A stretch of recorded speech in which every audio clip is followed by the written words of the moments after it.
Hello everyone, welcome to Brahmi academy. आज का हमारा टॉपिक है पेपर 1 में जो आपका हिस्ट्री का पोर्शन नए सिलेबस में ऐड हुआ है उसके बारे में। इसके पहले हम 2 लेक्चर ऑलरेडी देख चुके हैं, जिसमें हमने भारतीय ज्ञान परंपरा जो है आपका एंशिएंट नॉलेज के बारे में एक लेक्चर देखा। उसके बाद हमने भारतवर्ष का जो कॉन्सेप्ट है, जो आपका आइडिया है, उसके बारे में देखा। आज का हमारा टॉपिक स्टार्ट हो रहा है वेद से। आज का लेक्चर मैं आपको बहुत डिटेल में करवाऊंगी, बिल्कुल शुरू से वेद क्या है और वेद की सारी चीजें। लेकिन मैं आपको वेद उस पैटर्न में नहीं पढ़ाऊंगी जो हम इतिहास में पढ़ते थे। मैं जो आपका टॉपिक है, हमारा टॉपिक क्या है? हमारा टॉपिक है कॉन्सेप्ट एंड आइडियाज, जो आपकी संकल्पना और विचार है। तो हम बात करेंगे वेदों की संकल्पना पे, वेदों की विचार पे। ठीक है, तो जो टॉपिक है हम उस पे ही रह के काम करेंगे और मेरा फोकस इस पे ज्यादा रहेगा कि मैं आपको बहुत सारी चीजें अच्छे से समझा दूं, जिससे आपको पेपर में मदद मिले। हमें नहीं पता पेपर में एग्जैक्टली कैसे क्वेश्चन आएंगे, अभी तो बस हम अनुमान ही लगा रहे हैं। इसलिए मैं आपको हर एक चीज आपको क्या कर रही हूँ, प्रोवाइड कर रही हूँ उसके विचार और कॉन्सेप्ट से रिलेटेड, जिससे आपके मतलब माइंड में आप एक बार जरूर उसको देखें, जिससे आपको पता चले कि चलो उससे रिलेटेड अगर कुछ आ रहा है तो आप एलिमिनेशन मेथड से या मतलब आप क्वेश्चन को समझ के सॉल्व कर पाए। ठीक है, क्योंकि आपके पास 4 ऑप्शन भी रहेंगे। उसके अलावा हम शुरू से देखेंगे, बिल्कुल मतलब शुरुआती दौर से, कब से? वेदों से। वेद क्या है, वेद कहाँ से आए, क्यों आए, सारी चीजें। उसके बाद फिर हम ऋग्वेद में जाएंगे। ठीक है, तो अगर आपको लगेगा कि यार हम इतना डिटेल में क्यों कर रहे हैं या इतनी जरूरत है भी कि नहीं, तो आपको क्या करना है, सिर्फ एक बार पढ़ना है और आपको पूरा जो आपका पीडीएफ है वो टेलीग्राम चैनल में मिल जाएगा, हिंदी और इंग्लिश दोनों माध्यम में। तो आप ज्वाइन कर लें। उसके बाद आपको एक बार पीडीएफ देखना है। ठीक है, उसके बाद ज्यादा चीजें आपको कुछ नहीं करनी और इतने से ही आप रिवीजन करते रहेंगे और आपका काम हो जाना है। ठीक है, तो सबसे पहले तो हम वेदों की बात करते हैं। वेदों में भी हमें क्या दिमाग में पूरे टाइम रखना है? आइडिया एंड कॉन्सेप्ट, संकल्पना और विचार हमेशा दिमाग में रखना है कि हम जो आपका टॉपिक है वो क्या कर रहे हैं? विचार। किसका विचार? वेदों का विचार या वेदों की संकल्पना। तो वेदों की संकल्पना विचार कहां से आई? तो सबसे पहले तो वेद जो है ये विद धातु से बना हुआ है, जिसका मतलब होता है ज्ञान या जानना। ठीक है, तो ये हो गया आपका विद धातु से बना है, जिसका मतलब है ज्ञान या जानना। फिर जो आपके मंगलदेव शास्त्री जी हैं, उन्होंने बोला है वेद और जो आपकी विद्या है वो समानार्थी है। यहाँ पे इंग्लिश मैंने नहीं इंक्लूड किया क्योंकि ज्यादा कुछ नहीं है, जो भी आपका है आपको पता चल जाएगा। आगे की स्लाइड्स में आपको इंग्लिश भी मिलेगा, तो इंग्लिश मीडियम वाले परेशान नहीं होने लग जाएंगे। अभी सिर्फ समझने की बात है, तो समझिए इसको कि हम बात करें यहाँ ज्ञान मतलब नॉलेज की। तो विद जो धातु से बना हुआ है आपका वेद, उसका मतलब है ज्ञान या जानना। जो आपके डॉक्टर मंगलदेव शास्त्री जी हैं, उन्होंने बोला है जो आपकी विद्या है और वेद है समान है। ठीक है, तो आप इसीलिए देखेंगे कि जब हम धनुर्विद्या लिखते हैं तो उसको साथ ही साथ धनुर्वेद भी लिख सकते हैं और आयुर्विद्या को हम आयुर्वेद भी लिख सकते हैं। ठीक है, तो ये एग्जाम्पल देकर शास्त्री जी ने बताया कि आपका जो वेद है और जो विद्या है वो समानार्थी। ठीक है, समान ही अर्थ निकाले जाते हैं उन दोनों के। फिर अगर हम इंग्लिश की बात करें तो लैटिन में एक शब्द होता है विडेरे, इसका मतलब होता है आइडिया या विजन। ये भी हमारा कहां से रिलेट करता है? वेद शब्द से रिलेट करता है। ठीक है, तो चाहे आप लैटिन में बात करें चाहे आप संस्कृत में बात करें, दोनों में इसका मतलब हो गया आपका ज्ञान, जानना।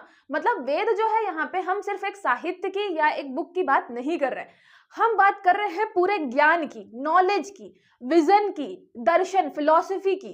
ठीक है, तो याद रखिएगा ये कॉन्सेप्ट इसका इतना बड़ा है, मतलब इसका जो संकल्पना है, जो कॉन्सेप्ट है, इतना बड़ा है वेदों का।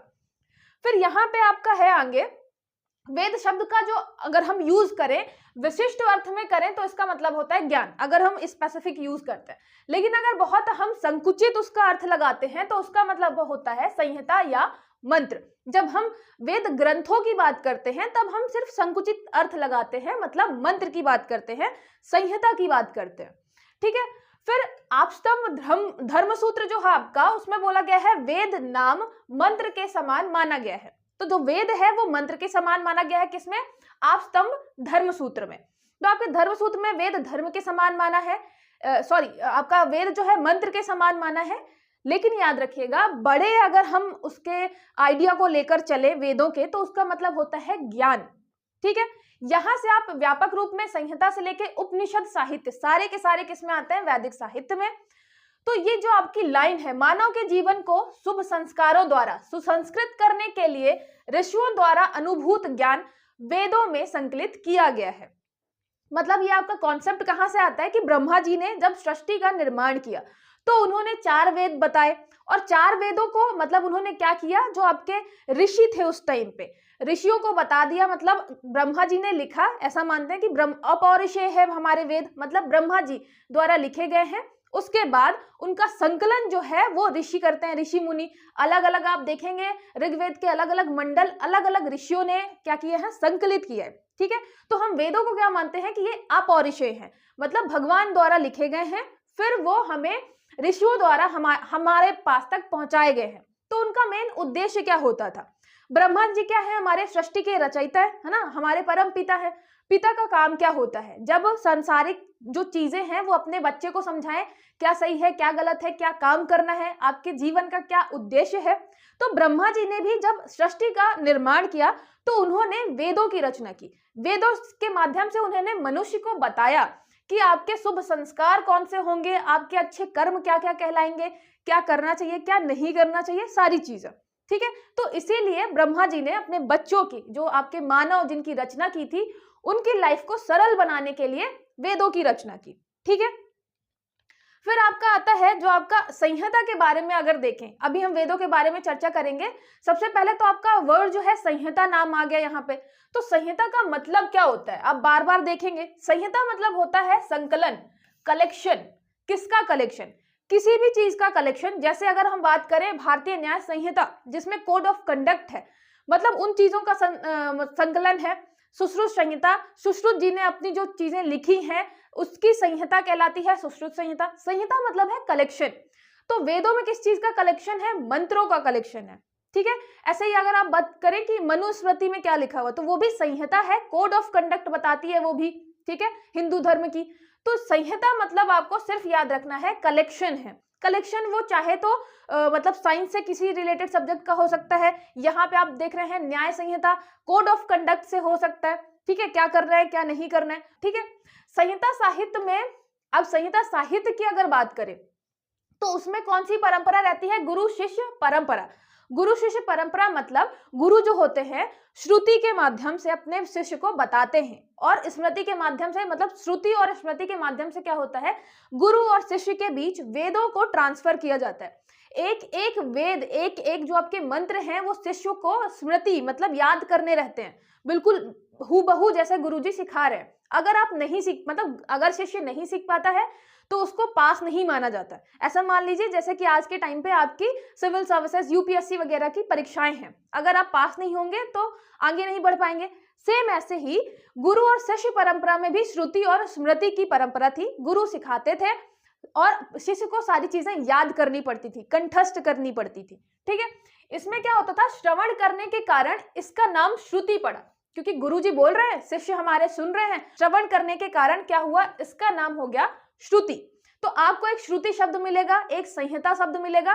तो समझ में आया, श्रुति का मतलब यहाँ पे है मंत्र। यहाँ पे हम बात कर रहे हैं वेदों की, तो श्रुति का मंत्र है, श्रुति का मतलब है मंत्र। ठीक है, क्योंकि हम गुरु शिष्य परंपरा में श्रुति के माध्यम से ही वेदों को बता रहे हैं, गुरु बता रहे हैं शिष्य जी को। ठीक है, तो फिर अगर हम बात करें श्रुति जो है वो मंत्र के बराबर हुई। फिर मंत्रों का जो समुच्चय है, मतलब जो कलेक्शन है मंत्रों का, वो कहलाता है सूक्त। तो आपको फिर सूक्त भी मिलेंगे, नदी सूक्त, पुरुष सूक्त। सूक्त क्या है, मंत्रों का समुच्चय, मंत्रों का कलेक्शन। तो ऐसे मान लीजिए ये जो आपके मंत्र हैं, मंत्र बराबर किसके हैं, श्रुति के। मतलब आप श्रुति कह लीजिए या मंत्र कह लीजिए, दोनों सेम चीजें हैं। फिर बहुत सारे जब आपके मंत्र मिलेंगे तो क्या बनाएंगे, सूक्त बनाएंगे। तो मंत्रों का जो आपका समुच्चय है, जो कलेक्शन है, वो है सूक्त। फिर जब ये बहुत सारे आपके सूक्त मिल जाएंगे, सूक्त क्या बनाएंगे, संहिता। ठीक है, तो अल्टीमेटली संहिता बहुत सारे मंत्रों से बनी है और बहुत सारे सूक्तों से मिलकर बनी है। ठीक है, तो ये समझ में आया। सबसे पहले होता है, ऐसे मान लीजिए ये हो गया आपका संहिता। अगर मैं मैथ्स के फॉर्म में बताऊं तो ये है संहिता। संहिता के अंदर हो गया आपका, इसके अंदर हो गया सूक्त, और सूक्त के अंदर हो गया मंत्र। ठीक है, तो ये ऐसे चल रहा है। अब आपको संहिता समझ में आ गई, आपको श्रुति समझ में आ गई, आपको सूक्त समझ में आ गए, ठीक है, मंत्र समझ में आ गए। फिर हम बात किसकी कर रहे थे? हम बात कर रहे थे यहाँ पे वेदों की। वेदों की मतलब वेद कहाँ से आए, क्यों आए? तो यहाँ पे वेद क्या है? मंत्रों का संकलन है। अब हम बात कर रहे हैं वेद की। अब वेदों के विषय के बारे में हम पढ़ेंगे। वेद क्या है? वेद मंत्रों का संकलन है। कुछ मंत्र जो हैं वो हैं आपके छंदोबद्ध, छंद रूप में है, और जो कुछ है वो गद्यात्मक रूप में है, ठीक है। तो कुछ छंदोबद्ध है, कुछ गद्यात्मक रूप में है। जो छंद वाले मंत्र हैं उनको कहते हैं ऋक, और इसी ऋक को कहते हैं ऋचा। और आपका ये एक और शब्द हो गया सॉल्व, ऋचा, संहिता। उसके अलावा हम पढ़ रहे थे क्या? यहाँ पे हमने क्या पढ़ा था? श्रुति। श्रुति शब्द भी आप पढ़ेंगे तो ये हो गया श्रुति। तो श्रुति हो गया, संहिता हो गया। फिर यहाँ पे ऋचाएं पढ़ते हैं, बहुत सारी ऋचाएं हैं। ऋचाएं मतलब क्या है? जो छंद वाला मंत्र है वो आपका ऋचा कहलाता है, ठीक है। यहाँ पे आप देखेंगे, यहाँ पे some mantras are rhythm and some mantras are prose. ये आपका प्रोज और रिद्मिक जो है ये है आपके वेदों में होता है, लेकिन छंद वाले पोर्शन को कहते हैं ऋक, जिसको बोलते हैं ऋचा, ठीक है। फिर ये समस्त संहिताओं का संकलन विषय वस्तु के आधार पर किया गया है। विषय वस्तु कैसे, मैं भी आप बताती हूँ। आपकी समस्त संहिताएं, संहिताओं में हम मेनली अभी पढ़ रहे हैं 4 वेदों को, ऋग्वेद, सामवेद, यजुर्वेद, अथर्ववेद, ठीक है। तो इसमें जो है इनका संकलन विषय वस्तु के हिसाब से किया गया है। मतलब एक आपका जो वेद है किसी एक पर्टिकुलर विषय पर आधारित है। जैसे कि आपका ऋग्वेद हो गया, ऋग्वेद में आपको मंत्र मिलेंगे बहुत सारे। यजुर्वेद में हो गया कर्मकांड वगैरह मिलेगा, रिचुअल्स वगैरह मिलेंगे, है ना। सामवेद में आपको उन मंत्रों को कैसे मतलब गाना है, स्तुति कैसे करनी है देवताओं की, उसके बारे में मिलेगा।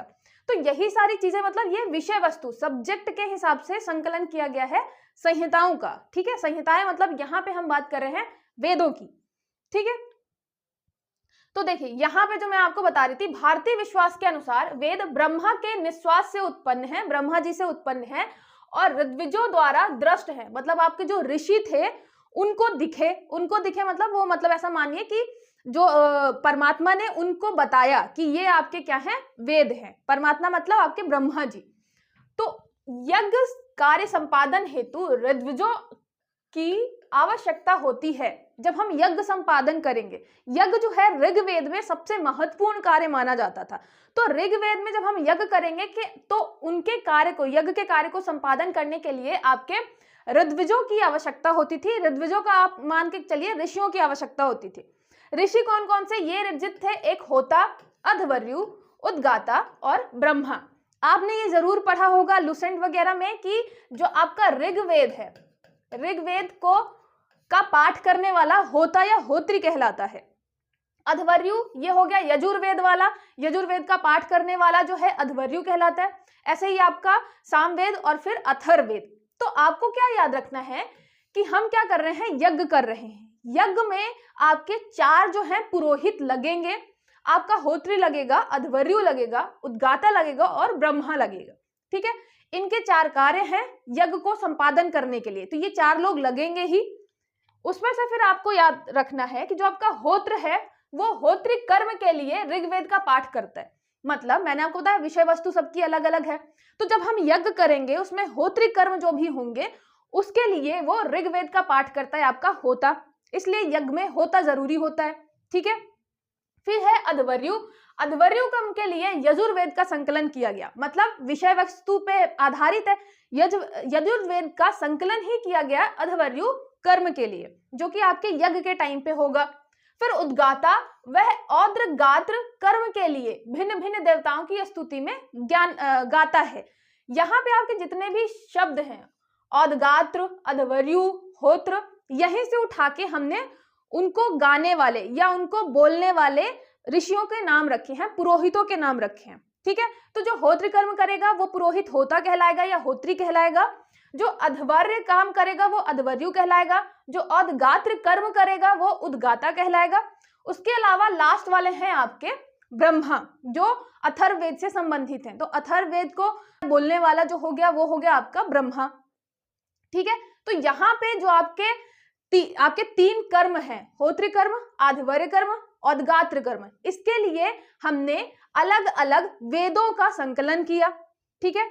और ये सारी चीजें हमने करी क्यों? यज्ञ के लिए, यज्ञ का कार्य संपादन करने के लिए। ठीक है, तो ये हो गए आपके पुरोहित जो यज्ञ कार्य संपादन करेंगे। इनके लिए फिर अलग अलग यज्ञों के क्या की हमने यहाँ पे यज्ञ की नहीं, यहाँ पे हमने वेदों की, अलग अलग वेदों की रचना करी। ठीक है, तो ब्रह्मा का संबंध फिर अथर्ववेद से है। यह विघ्नों से यज्ञ आदि की रक्षा करता है। यज्ञ हो रहा होगा तो विघ्नों से रक्षा करेगा। इस प्रकार जो आपके 4 ये ऋत्विज होते हैं के कार्यों के संपादन के लिए मंत्रों का संकलन 4 संहिताओं के रूप में किया गया। अब ये है आपका वेदों का विचार, वेदों का कॉन्सेप्ट। ये जो आपको मतलब कहीं और पे नहीं मिलेगा, बहुत सारे लोगों ने अभी पढ़ाया भी नहीं है। अभी नए जब आपको मतलब बहुत सारी बुक्स और नोट्स आएंगे तो शायद मिले। अभी इसीलिए मैं आपको बहुत डिटेल में पढ़ा रही हूँ कि वेदों के पीछे का कॉन्सेप्ट। तो एक तो ये है कि ब्रह्मा जी ने जो आपके मनुष्य हैं उनके अंदर शुभ संस्कार लाने के लिए, उनको सांसारिक चीजें बताने के लिए, गाइड करने के लिए आपके वेद लिखे। ठीक है, उसके बाद क्या हुआ कि आपको जब यज्ञ कार्य संपादन होगा तो उसमें 4 आपको पुरोहित लगेंगे। 4 पुरोहितों के 4 अलग अलग काम दिए गए हैं और उनके जो आपके काम हैं उनको अलग अलग वेदों में संकलित किया गया है, अलग अलग संहिताओं में संकलित किया गया है। ठीक है, तो ये आपके होत्र, अध्वर्यु, उद्गाता और ब्रह्मा हो गए। ठीक है, तो ये आपका भारतीय विश्वास के अनुसार है। ठीक है, कि यहाँ पे हमने सारी बात करी वेदों से रिलेटेड, वेदों के कॉन्सेप्ट से रिलेटेड, कि वो विषय वस्तु आधारित है, सबका विषय अलग अलग है। फिर बात करते हैं ऋग्वेद की। सबसे प्राचीनतम ग्रंथ आपका ऋग्वेद। ठीक है, आपको पता है सबसे पहले आपका ऋग्वेद ही लिखा गया था। उसके बाद आपके अन्य वेद, ब्राह्मण ग्रंथ, उपनिषद, ये सारे लिखे गए हैं। ठीक है, तो ऋग्वेद। अच्छा, फिर यहाँ पे बात आती है ऋग्वेद का क्या मतलब होता है। ऋग्वेद अर्थात ऐसा ज्ञान, वेद मतलब हो गया आपका ज्ञान और ऋग मतलब आपका ऋचाओं से बद्ध हो। तो ऐसा ज्ञान जो ऋचाओं से बद्ध हो। ऋचा हमने देख ली, किसको कह रहे थे हम, जो आपका छंदबद्ध मंत्र था उसको हम कह रहे थे ऋचा। तो यहाँ पे ऋग्वेद अर्थात ऐसा ज्ञान जो ऋचाओं से बद्ध हो। ठीक है, कंटेन्ड इन वर्सेस, आपका ऋचाएं मतलब वर्सेस भी है, तो आपका जो ऋचाएं है उनसे संबद्ध हो क्या आपका ज्ञान, तो ऐसा ज्ञान कहलाया ऋग्वेद। ठीक है, फिर बात करें ऋग्वेद के मंडलों की। आपको पता है 10 मंडल है। अच्छा, यहाँ पे भी हम 2 क्रम देखेंगे, अलग अलग हैं। एक मंडल क्रम है और दूसरा आपका अष्टक क्रम है।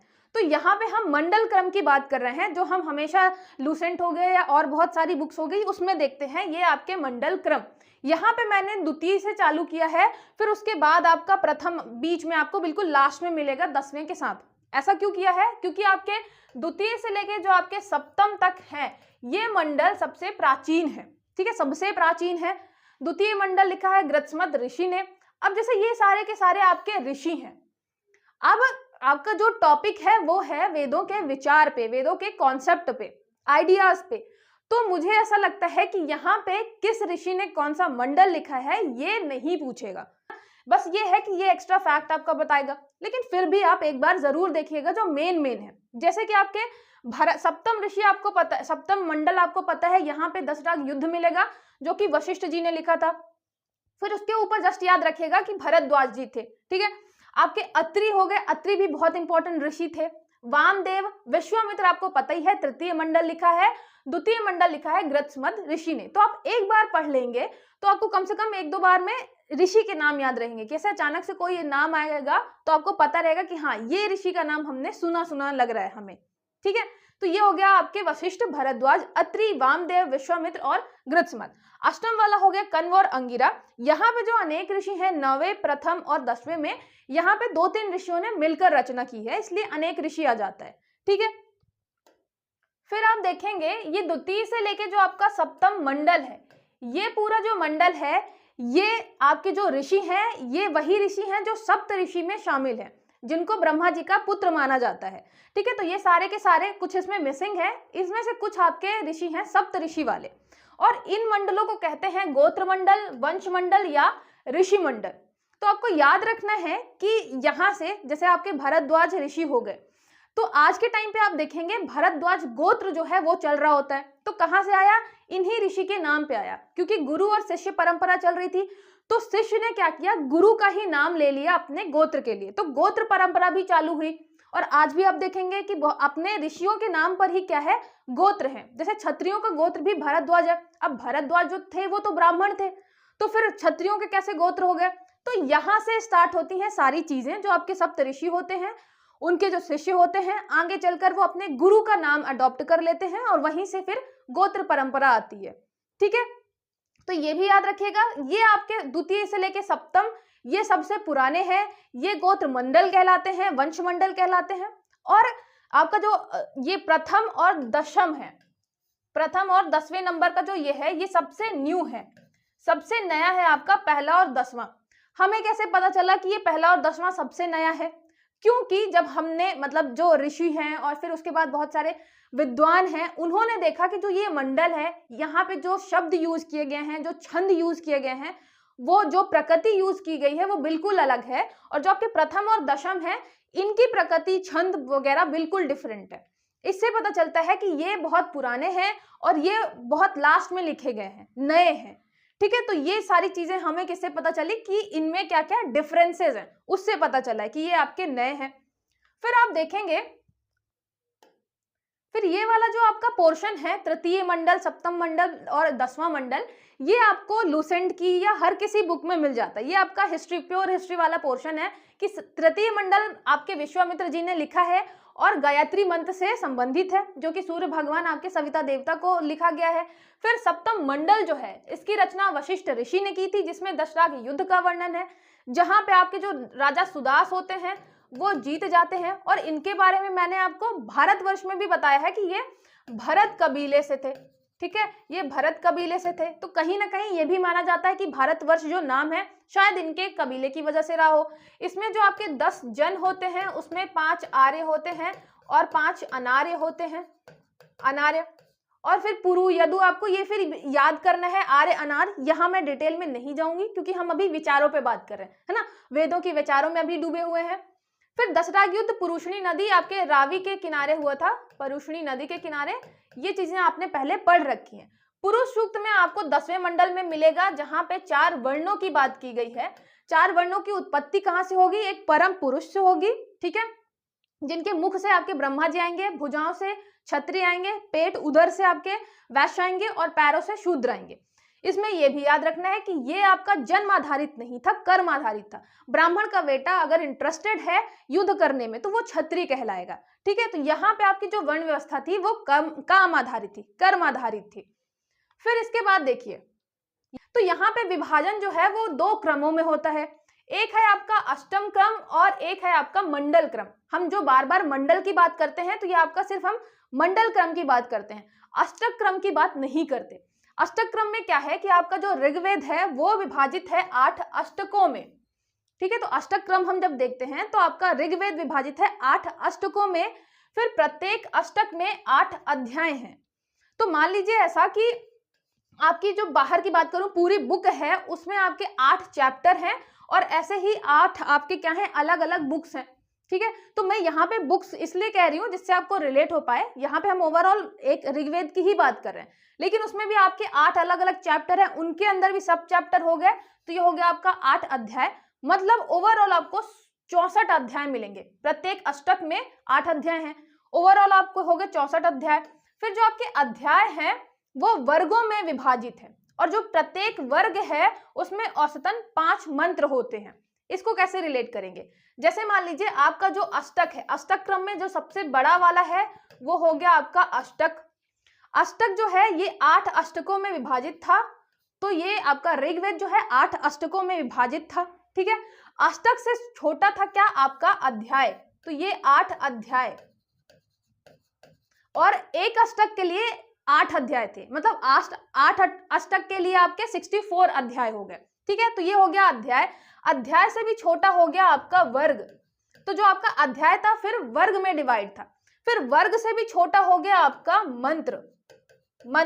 और इसमें हम औसत मंत्रों की बात कर रहे हैं कि 5 मंत्र होते थे, उससे ज्यादा भी हो सकते थे। ठीक है, तो मंत्र जो हो गए आपके सबसे छोटा, तो मंत्र से बड़ा वर्ग से बड़ा अध्याय से बड़ा अष्टक। ये आपका अष्टक क्रम था ऋग्वेद का। ठीक है, ऐसे जब हम मंडल की बात करते हैं तो 10 मंडल हो गए टोटल, तो यहाँ पे 10 मंडलों में विभाजित है। तो मान लीजिए ये पूरे आपके 10 मैंने बना दिए, 10 मंडलों में विभाजित है। उसमें से जो 85 है वो है अनुवाक और 1028 सूक्त है। उसमें भी से भी आपको पता है कि हम हमेशा पढ़ते हैं 1017 प्लस 11, 11 जो है आपके खिल सूत्र हैं। तो याद रखिएगा अनुवाक जो है वो भी क्या है, मंडलों के अंदर है अनुवाक। जैसे ये हो गया आपके 10 मंडल, मंडल के अंदर आ गया आपका अनुवाक, अनुवाक, और फिर आ गया आपका सूक्त, ठीक है, फिर आ गया आपका सूक्त। तो ये मंडल वाला ऐसे डिवाइड है, मंडल, अनुवाक, सूक्त। क्रम वाला, अष्टक क्रम वाला, तो अष्टक क्रम, फिर उसके अंदर अध्याय, अध्याय के अंदर वर्ग, वर्ग के अंदर मंत्र, ठीक है। तो ऐसे डिवाइड है। तो इसके हमने 2 विभाजन कर रखे हैं ऋग्वेद के, ठीक है। तो ये याद रखिएगा, आप 1-2 बार इसका नाम देख लेंगे अगर, अष्टक, अष्टक के बाद फिर अध्याय, अध्याय के बाद वर्ग, वर्ग के बाद मंत्र। इसमें आपका मंडल हम हमेशा पढ़ते आ रहे हैं, 10 मंडल, 1028 सूक्त, उसके अलावा 85 अनुवाक, ये नहीं पढ़ते हैं तो आप ये भी याद रखिएगा, 85 अनुवाक, ठीक है। नेक्स्ट देखिए, फिर हम बात करें शाखाओं की, तो पतंजलि जी ने वैसे तो 21 शाखाएं बताई हैं, लेकिन हमें मिलती नहीं, हमें मिलती हैं 5। उसमें से भी अभी जो अभी अवेलेबल है वो है आपकी शाकल। तो शाकल जो आपकी शाखा है ऋग्वेद की, सिर्फ वो अभी अवेलेबल है, मतलब अभी ये अवेलेबल है, अवेलेबल सिर्फ आपकी शाकल है, और ये सब भी आपकी अवेलेबल नहीं है, ठीक है। तो याद रखिएगा पतंजलि ने वैसे तो 21 शाखाएं बताई हैं, लेकिन 5 हैं, 5 में से भी शाकल अभी वर्तमान में उपलब्ध है, शाकल शाखा ऋग्वेद की। फिर इसका टाइम देख लेते हैं। टाइम की बात करें तो ये जो आपके मैक्स मूलर हैं, ये विदेशी आपके इतिहासकार हैं, सीधी बात है, वो कभी नहीं चाहेंगे इंडिया जो है वो ज्यादा बड़ा दिखे, वो ज्यादा मतलब एडवांस दिखे उनके साहित्य से। तो इसीलिए उन्होंने बोला कि भाई 1200 ईसा पूर्व पहले आप मान लो, है ना, ज्यादा नहीं। तो उन्होंने 1200 से स्टार्ट किया, जिससे बहुत प्राचीनतम ना दिखे हमारा साहित्य और हमारे संस्कृति। लेकिन फिर बाल गंगाधर तिलक ने 6000 ईसा पूर्व लगभग बताया है। उनका मानना था कि जो आपके आर्य थे वो आए थे नॉर्थ पोल से, है ना, आर्कटिक वाले इलाके से। तो आपके 6000 साल पहले जो है वो हुई वेदों की रचना। अच्छा, वेदों की रचना आपको पता है कि तो भगवान जी ने है, फिर गुरु और शिष्य परंपरा से वो आगे बढ़ी है, मतलब लिखा बहुत बाद में गया था। वेद व्यास जी ने संकलन किया तो बहुत बाद किया, मतलब बहुत सालों तक तो गुरु शिष्य परंपरा से ही वो आगे बढ़ रही थी, है ना, श्रुति और स्मृति के द्वारा। तो यहाँ पे बाल गंगाधर तिलक जी ने बताया कि लगभग 6000 ईसा पूर्व के टाइम की है। फिर ऐतिहासिक काल, ये मतलब तब मानते हैं कि हड़प्पा वगैरह का जब हमने खोज कर ली तब मानते हैं कि चलो लगभग 2500 ईसा पूर्व टाइम पे हम मान लेते हैं कि वेदों की रचना हुई होगी, ठीक है। फिर बात करते हैं भाषा की, तो हम हमेशा देखते हैं भाषा संस्कृत। तो आज की संस्कृत नहीं है, ये वैदिक संस्कृत या लौकिक संस्कृत कहलाती थी, ठीक है। बहुत डिफरेंस है आज की संस्कृत और पहले की संस्कृत में, तो उसको हम वैदिक संस्कृत बोलते थे, ठीक है। फिर बात करते हैं ऋग्वेद की विषय वस्तु के बारे में। अब देखिए, हम बात कर रहे हैं ऋग्वेद के विचार के बारे में। ऋग्वेद का विचार है कि जो वेद वर्ड है वो है आपका ज्ञान का प्रतीक, जैसे ही आपका धर्म है। धर्म का अगर आप छोटा रूप देखेंगे तो वो सिर्फ बताएगा क्या, आपका रिलीजियस चीजें, धार्मिक चीजें। लेकिन अगर हम हिंदू संस्कृति में देखें तो धर्म का मतलब है कर्तव्य। एज अ टीचर, मतलब शिक्षक के रूप में मेरे क्या धर्म है, आपको सही चीजें बताना, जो आपकी बहुत सारे बुक्स से ढूंढ ढूंढ के जितने भी अवेलेबल डेटा है आप तक पहुंचाना, जिससे आपके लिए आपकी प्रिपरेशन आसान हो सके। उसमें मतलब ये मेरा धर्म है, शिक्षक धर्म। ऐसे ही आपका वेद जो है, वेद का मतलब है ज्ञान, जानना। और अगर अगर उसको संकुचित रूप में देखें तो सिर्फ उसका मतलब हो जाता है मंत्र, ठीक है। तो इसमें जो विषय वस्तु है ऋग्वेद में, उसमें किन किन चीजों का पता चल रहा है। विषय वस्तु मतलब सब्जेक्ट में क्या क्या पता चल रहा है, ज्ञान और विज्ञान की बातें। ज्ञान जैसे ऋग्वेद के सूक्त से तत्कालीन संस्कृति और सभ्यता का ज्ञान प्राप्त होता है, ठीक है। हमें उसी से ही पता होता है कि उस टाइम पे लोग कैसे रहते थे, खेती कैसे करते थे, और जीवन जो था उनका वो कैसे था। संस्कृति में वो पूजा पाठ कर रहे थे तो किसकी कर रहे थे, तो ये सारी चीजें आपको पता है। इंद्र भगवान सबसे फेमस थे, तो ये सारी चीजें हमें ऋग्वेद से पता चली। उसके अलावा ज्ञान के साथ साथ आपको कुछ वैज्ञानिक बातों का भी पता चलेगा, जैसे सोम नामक जो वनस्पति थी इसका ज्ञान था। अब जैसे आपके आसपास बहुत सारा जंगल है, आप किसी भी पेड़ को या किसी भी फल को तोड़कर नहीं खा सकते जब तक कि आपको पता नहीं हो कि वो फल मतलब नुकसान करेगा, जहर तो नहीं होगा या फिर फायदा करेगा। तो जो आपके ऋग्वेद टाइम पे लोग थे वो क्या थे, उन्हें सोम नामक वनस्पति के बारे में पता था, इसलिए सोम रस का फिर वो पान भी करते थे, जलपान वगैरह, है ना। तो ये हो गया आपका विषय वस्तु ज्ञान विज्ञान से संबंधित थी। उसके अलावा यहाँ पे आपको देववाद भी मिलेगा ऋग्वेद में। देववाद मतलब यहाँ पे जो आपके सूक्त, ये आपका सूक्त है, सूक्त मुख्यतः देवताओं की स्तुति के लिए लिखे गए थे। जो आपका ऋग्वेद है वो स्पेशली देवताओं की स्तुति के लिए लिखा गया था। और ऋषियों ने ब्रह्मांड को 3 भागों में डिवाइड किया था, द्यू, अंतरिक्ष और भू। तो ये आपका जो, इसको क्या बोलते थे हम, त्रिलोक बोलते थे। और जो आपका द्यू है, अंतरिक्ष और भू है, इनके अलग अलग देवता हुआ करते थे। भू मतलब आपके पृथ्वी के देवता अलग थे, आपका अंतरिक्ष के देवता अलग थे, द्यू मतलब आपका आकाश, तो आकाश के देवता अलग थे। और ये आपके 3 लोक कहलाते थे। और तीनों लोकों में विविध विविध देवताओं को ऋग्वैदिक काल के जो लोग थे उन्होंने मतलब क्रियाशील माना है। ठीक है, इंद्र भगवान आपके हो गए, अग्नि देवता हो गए, फिर यहाँ पे सूर्य देवता हो गए, अलग अलग देवता थे और अलग अलग जो आपके ब्रह्मांड के भाग है ना उससे संबंधित थे। ठीक है, फिर बात करें आपके दार्शनिक सूक्त की, कि मतलब यहाँ पे जो आपका वेदों का पूरा कॉन्सेप्ट है उसमें दार्शनिक विचार भी आते हैं। दार्शनिक विचार कैसे? ऋग्वेद के सूक्त में दर्शन के कई प्रमुख सिद्धांतों का प्रवर्तन हुआ है, जैसे कि ऋत, आपका ऋत है, ऋण है, ऋण आपका बाद में आएगा, यहाँ पे ऋत की बात आती है, सत्य का सिद्धांत आता है, जीव और आत्मा का सिद्धांत आता है। ठीक है, तो ये सारी चीजें कहाँ पे आती है? ऋग्वेद में आती है। तो एक दार्शनिक पर्सपेक्टिव भी है ऋग्वेद का। ठीक है, तो आपको समझ में आ रहा है ऋग्वेद के अगर हम कॉन्सेप्ट के बारे में जाएंगे तो ऋग्वेद में कितने सारे कॉन्सेप्ट हैं। देवताओं के बारे में कॉन्सेप्ट है, स्पेशली आप देखेंगे देवताओं में भी जो आपके आसपास की चीजें हो रही थी, जैसे बारिश का होना, बहुत तेज आंधी तूफान आना, जिसको लोग जस्टिफाई नहीं कर पा रहे थे, तो सारी चीजों को उन्होंने क्या किया? देवताओं का रूप दे दिया। मतलब प्रकृति में जितनी भी चीजें थी उसमें सबको देवताओं को रूप दे दिया। उसकी वजह से उन सबकी पूजा भी कर रहे थे। तो कहीं ना कहीं क्या हो रहा था, वो प्रकृति के साथ सामंजस्य, जो आपका कोऑर्डिनेशन है, वो बनाकर चल रहे थे। ठीक है, तो ये चीजें भी याद रखिएगा, ये भी आपके वेदों के विचार में ही आ गई। फिर संवाद सूक्त, संवाद मतलब आपका कुछ संवाद सूत्र का भी समावेशन है। संवाद मतलब बात करने वाला, जैसे कि जिससे परवर्ती आख्यान साहित्य का बीजारोपण हुआ, बाद में आख्यान साहित्य आया। उदाहरण के लिए है पुरुरवा और उर्वशी का आख्यान, यम और यमी का संवाद। तो इन सारी चीजों से हमें क्या पता चलता है कि संवाद सूक्त है उसमें आपके ऋग्वेद, वो वहीं से स्टार्ट हुआ है। आख्यान जो आपका संवाद होता है ना वो। फिर हो गया आपका काव्यात्मकता। यहाँ पे जो ऋग्वेद है उसमें उपमा और अलंकार इनका भी यूज हुआ है।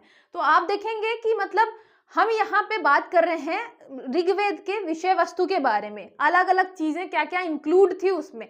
आप एक तो पर्सपेक्टिव ये भी देखेंगे इतिहास में कि वहां से हमें राजनीतिक, आर्थिक, धार्मिक इन सब पॉइंट के बारे में पता चलता है। उसके अलावा ये दूसरा पॉइंट ऑफ व्यू है जो आपको जानना है, जैसे कि नदी सूक्त में सुंदर प्रकृति चित्रण उपलब्ध होता है, तो कहीं श्रृंगारिकता का भी वर्णन है। जैसे सूर्य सूक्त में सूर्य को नायक और उषा को नायिका की भांति वर्णित किया गया है। तो ये भी एक पॉइंट है वेदों का कि उसमें बहुत ही अच्छा उपमा अलंकार का यूज है। ठीक है, प्रकृति चित्रण बहुत अच्छा है, सूर्य जी को नायक बोला है, उषा जी को नायिका बोला है, तो एक ये भी वर्णन हो गया। उसके अलावा तत्कालीन सभ्यता और संस्कृति का चित्रण है। ये तो आपको पता ही है कि ऋग्वैदिक समाज के बारे में, राजनीतिक व्यवस्था के बारे में, संस्कृति के बारे में, आर्थिक व्यवस्था के बारे में सारी चीजें हमें कौन बताता है? आपका ऋग्वेद ही बताता है। ऋग्वेद से ही हमें पता चलता है कि उस टाइम पे पशुपालन ज्यादा इंपॉर्टेंट था, गायों की महत्ता बहुत ज्यादा थी। उसके अलावा आपको आर्थिक में पता चलेगा कि वस्तु विनिमय प्रणाली, बार्टर सिस्टम चलता था उस टाइम पे। सांस्कृतिक चीजें, कौन सा देवता इंपॉर्टेंट है, सारी चीजें, जो पूजा पद्धति है वो कैसी है, ये सारी चीजें हमें ऋग्वेद से पता चलती हैं। तो आपको ओवरऑल क्या याद रखना है? ऋग्वेद में विषय वस्तु कौन सी है, वेद वर्ड कहाँ से आया, फिर ऋग्वेद का क्या मतलब है, संहिता का क्या मतलब है, रुचा का क्या मतलब है, और फिर उसके अलग अलग हमने विभाग पढ़े, अष्टक क्रम हो गया, मंडल क्रम हो गया, मंडलों के बारे में मैंने डिटेल में बताया। यजुर्वेद सबसे पहले तो यही है कि इसमें आपने पढ़ा ऋग्वेद में कि यह ऋक से बना होता है। ऋक मतलब ऋचा, ऋचा मतलब हो गए आपके मंत्र, वो भी छंदबद्ध है, तो छंदबद्ध मंत्रों को कहते हैं ऋचा। इसमें ना ऋचा है, ना ऋक है, ना ही साम है। साम मतलब आपका जो साम वेद से रिलेटेड है, जो गाने से रिलेटेड है ना, वो है। उससे भिन्न जो है गद्यात्मक मंत्र है। मतलब आप देखेंगे कि ज्यादा से ज्यादा जो आपके वेद हैं वो पद्यात्मक हैं, लेकिन जो आपका ये यजुर्वेद है इसमें गद्यात्मक भी है और पद्यात्मक भी है। मतलब इसमें गद्य भी मिलेगा आपको, गद्य के फॉर्म में, मतलब जो आपका पैसेज टाइप का होता है ना, सेंटेंसेस लिखे होते हैं वैसा। पद्य मतलब आपका कविता टाइप का। तो इसमें गद्यात्मक है, मतलब आपका कैसा है, पैसेज टाइप का है, इसलिए इसको क्या बोलते हैं हम, यजु बोलते हैं। ठीक है, तो आपका जैसे अभी तक आप देखेंगे ऋग्वेद सामवेद, तो इनसे बिल्कुल अलग लिखा गया है, ये गद्यात्मक शैली में है, इसलिए इसको बोलते हैं यजु। और यहां से आप देखेंगे यजु जो है इसकी उत्पत्ति हुई है यजुष शब्द से। यजुष जो शब्द है वो उसका अर्थ है यज्ञ या पूजा, मतलब इसमें गद्यात्मक भी है पद्यात्मक भी है। ठीक है, प्रोज भी है वर्स भी है, लेकिन इसमें जो गद्य वाला पोर्शन है वो ज्यादा है, इसलिए हम इसको बोलते हैं यजु। यजु जो है यजुष वर्ड से आया है, और यजुष वर्ड का मतलब है यज्ञ, मतलब सीधी सीधे ये रिलेट करता है यज्ञ से। यज्ञ मतलब आपका जो कर्मकांड प्रधान है, कर्मकांड है यज्ञों से रिलेटेड, उनसे रिलेटेड ये वेद है। लेकिन आप साथ ही साथ देखेंगे लास्ट तक आपको पता चलेगा कि इसमें कर्मकांड के अलावा भी बहुत सारी चीजें हैं, इसमें आध्यात्म है, इसमें दर्शन है। ठीक है, तो ये सारी चीजें भी हम देखते चलेंगे।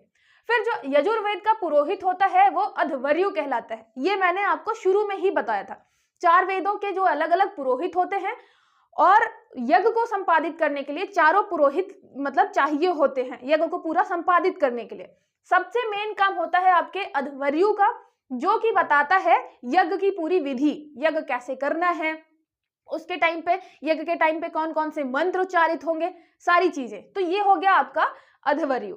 इसका जो गद्यात्मक भाग है वो यजुः कहलाता है, इसलिए यजुष की प्रधानता के कारण इसको यजुर्वेद कहते हैं। मैंने वही आपको बताया कि ये जो है आपका ऋक मतलब ऋचा जो कि ऋग्वेद से संबंधित है, साम मतलब आपका सामवेद से संबंधित, इन दोनों से भिन्न है। इसमें क्या मिलेगा आपको, यजु। यजु मतलब आपका गद्यात्मक वाला जो मंत्र है, गद्यात्मक मंत्र के कारण ही इसका जो है यजुष की प्रधानता होने के कारण क्या बोलते हैं, इसको यजुर्वेद बोलते हैं। तो यजुर्वेद कहां से शब्द आया, ये आपको क्लियर हो गया होगा, है ना। ये गद्य और पद्य दोनों में लिखा गया है, तो ये आपका ऐसा वेद है जो गद्य और पद्य दोनों में लिखा है, जो आपका प्रोज और वर्स दोनों में लिखा हुआ है।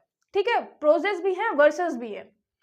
फिर नेक्स्ट देखते हैं कि यजुर्वेद को 2 भागों में डिवाइड किया गया है। आप हमेशा देखेंगे, मतलब जितने भी आपने अभी तक पढ़ा होगा, आप हमेशा उसमें क्या पाएंगे, इसको 2 भागों में विभाजित किया गया है। एक है आपका शुक्ल यजुर्वेद और एक है आपका कृष्ण यजुर्वेद। आप हमेशा देखेंगे कि जो ये आपका कृष्ण वर्ड है, इसका मतलब जैसे होता है आपका काला, है ना, वैसे तो मतलब होता है काला। तो कृष्ण शब्द जो है वो किसके लिए यूज हुआ है वेदों में, जैसे कि अपवित्र हो गए, या आर्य अपने आप को बहुत महान मानते थे, बहुत ज्यादा कुशल मानते थे, तो फिर जो अनार्य थे उनको बोलते थे कृष्ण वर्ण का, है ना। तो ये कृष्ण शब्द जो है ये किसको दिखाता था, जो कि थोड़ा अपवित्र है, जो कि थोड़ा अशुद्ध है।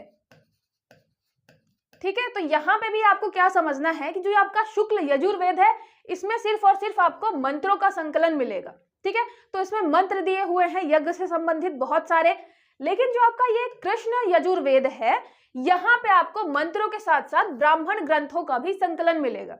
ठीक है, इसीलिए बहुत सारे लोग कृष्ण यजुर्वेद को प्योर नहीं मानते हैं। लेकिन आपको क्या ध्यान रखना है कि जो यजुर्वेद है उसके 2 भाग हैं, एक है शुक्ल, शुक्ल जो है याद रखिएगा इसमें सिर्फ और सिर्फ मंत्र हैं। ठीक है, और जो आपका कृष्ण यजुर्वेद है इसमें मंत्रों के साथ साथ ब्राह्मण ग्रंथ भी हैं।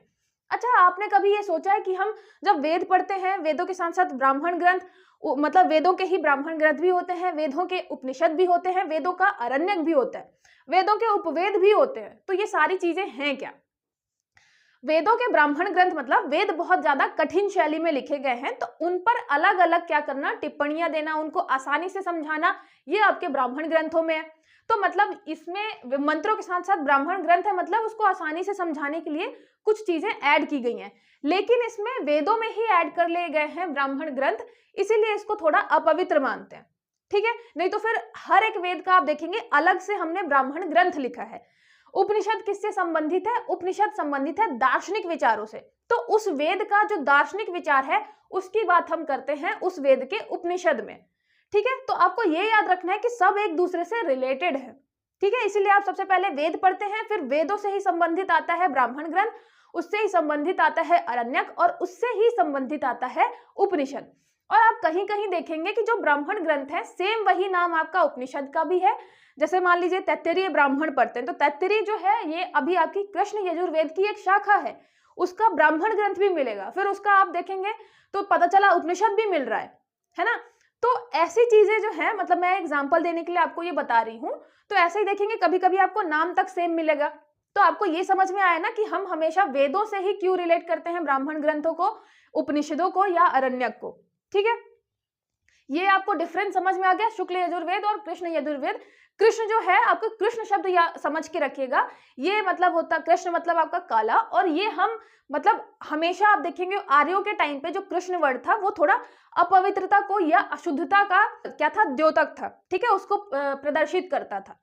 ठीक है, फिर नेक्स्ट देखिए, फिर देखिए शुक्ल यजुर्वेद की शाखा। अभी हमने देखा शुक्ल यजुर्वेद और कृष्ण यजुर्वेद।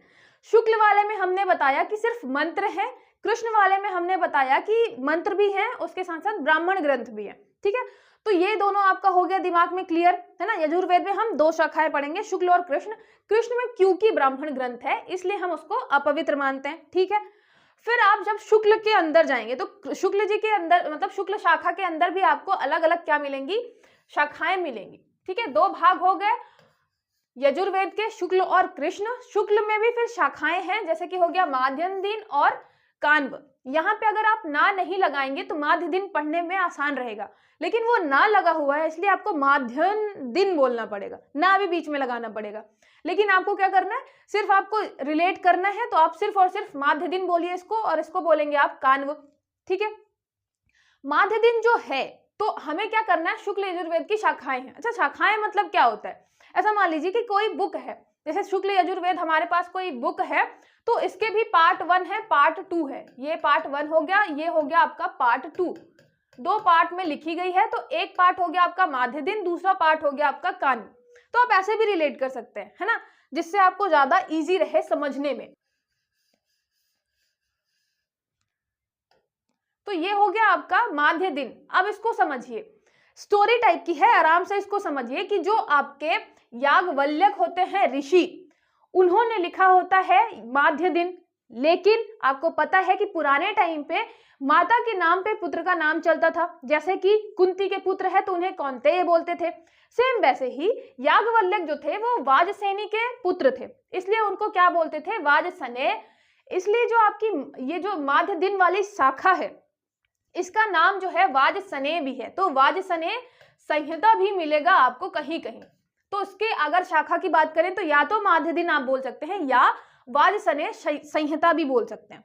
ठीक है, उसके अलावा इसको माध्य दिन क्यों बोलते हैं, एक स्टोरी है कि याज्ञवल्क्य ने मतलब उनके गुरुजी ने बोला कि आप हमारे द्वारा दिया गया जो वेदों का ज्ञान है वो वापस करिए, कुछ झगड़ा हो गया था। तो फिर इन्होंने क्या किया, वेदों का ज्ञान वापस कर दिया।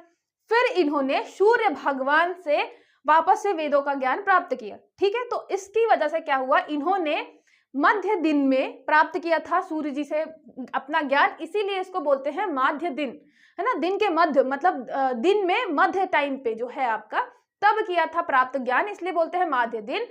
सूर्य द्वारा याज्ञवल्क्य ऋषि का दिन में प्राप्त ज्ञान, इसीलिए माध्य दिन। और फिर ये वाजसनेय क्यों बोलते हैं, क्योंकि आपके वाजसेनी के पुत्र थे। तो ये दोनों नाम क्लियर हो गए आपके, वाजसेनी के पुत्र थे इसलिए वाजसनेय बोलते हैं इसको, वाजसनेय संहिता। संहिता मतलब कलेक्शन। ठीक है, और माध्य दिन क्यों बोलते हैं, क्योंकि सूर्य भगवान से दिन के मध्य में इन्हें अपना मतलब वापस से वेदों का ज्ञान प्राप्त हुआ था। ठीक है, अब बात आती है कि आप हमेशा देखेंगे हम मतलब सूर्य भगवान को क्या बोलते हैं, ज्ञान प्राप्ति का एक सोर्स मानते हैं, है ना, मानते हैं। तो आपके दिमाग में कभी ये बात आती है कि सूर्य भगवान को हम ज्ञान का सोर्स क्यों मानते हैं, तो उसके पीछे एक ये भी रीजन है कि मनुष्य जो आपका मानव जाति है वो ऐसे कुछ जानवरों में आता है जो अपने पीठ के बल लेट सकते हैं। जैसे आप देखेंगे कुत्ता, वो मतलब कुछ कुत्तों को छोड़ दीजिए, नहीं तो वो ऐसे लेटते हैं, है ना। और आप जैसे बड़े बड़े बात करें, जैसे गेंडा वगैरह हो गया, तो वो भी पेट के बल ही लेटते हैं। लेकिन मनुष्य क्योंकि पीठ के बल लेटता है तो फिर वो ऊपर देखता है, ऊपर देखता है तो फिर वो सूर्य भगवान को देखेगा, रहस्यमय आसमान देखेगा, तो फिर उसके बारे में चिंतन करेगा। अगर हम ये भी मान ले थोड़े टाइम के लिए कि जो आपके ये वेद थे, जैसे तो ये बोलते हैं कि वेद जो है वो ब्रह्मा जी ने लिखे और ऋषियों के द्वारा क्या हुआ, देखा गया उन्हें, है ना। तो अगर हम ये मान लें कि ठीक है ये सब नहीं हुआ था थोड़े टाइम के लिए, बिल्कुल मान भी लें कि ये सब नहीं हुआ था, तो फिर ये जब सूर्य भगवान का आता है ना कि सूर्य भगवान ने ज्ञान दिया, उससे क्या प्रतीत होता है कि जो मानव था उसने खुद इतना विचारशील था कि उसने देखा आसमान को सूर्य भगवान से, फिर उसने ज्ञान प्राप्त किया। मतलब इन सारी चीजों को ऑब्जर्व करके फिर क्या किया, उसने ज्ञान की प्राप्ति की। तो एक ये दूसरा पर्सपेक्टिव है, आप इसको भी देख सकते हैं कि अगर सीधी सीधी हम बोल दें कि ठीक है भगवान से प्राप्त नहीं हुआ, तो फिर खुद मानो इतना चिंतनशील था कि उसने क्या किया, इन सारे वेदों की, या मतलब स्पेशली हम बात करें इस वेद की, आपकी क्या की, रचना की। इसीलिए आप देखेंगे कि जो सूर्य भगवान है उन्हें ज्ञान का स्रोत माना जाता है।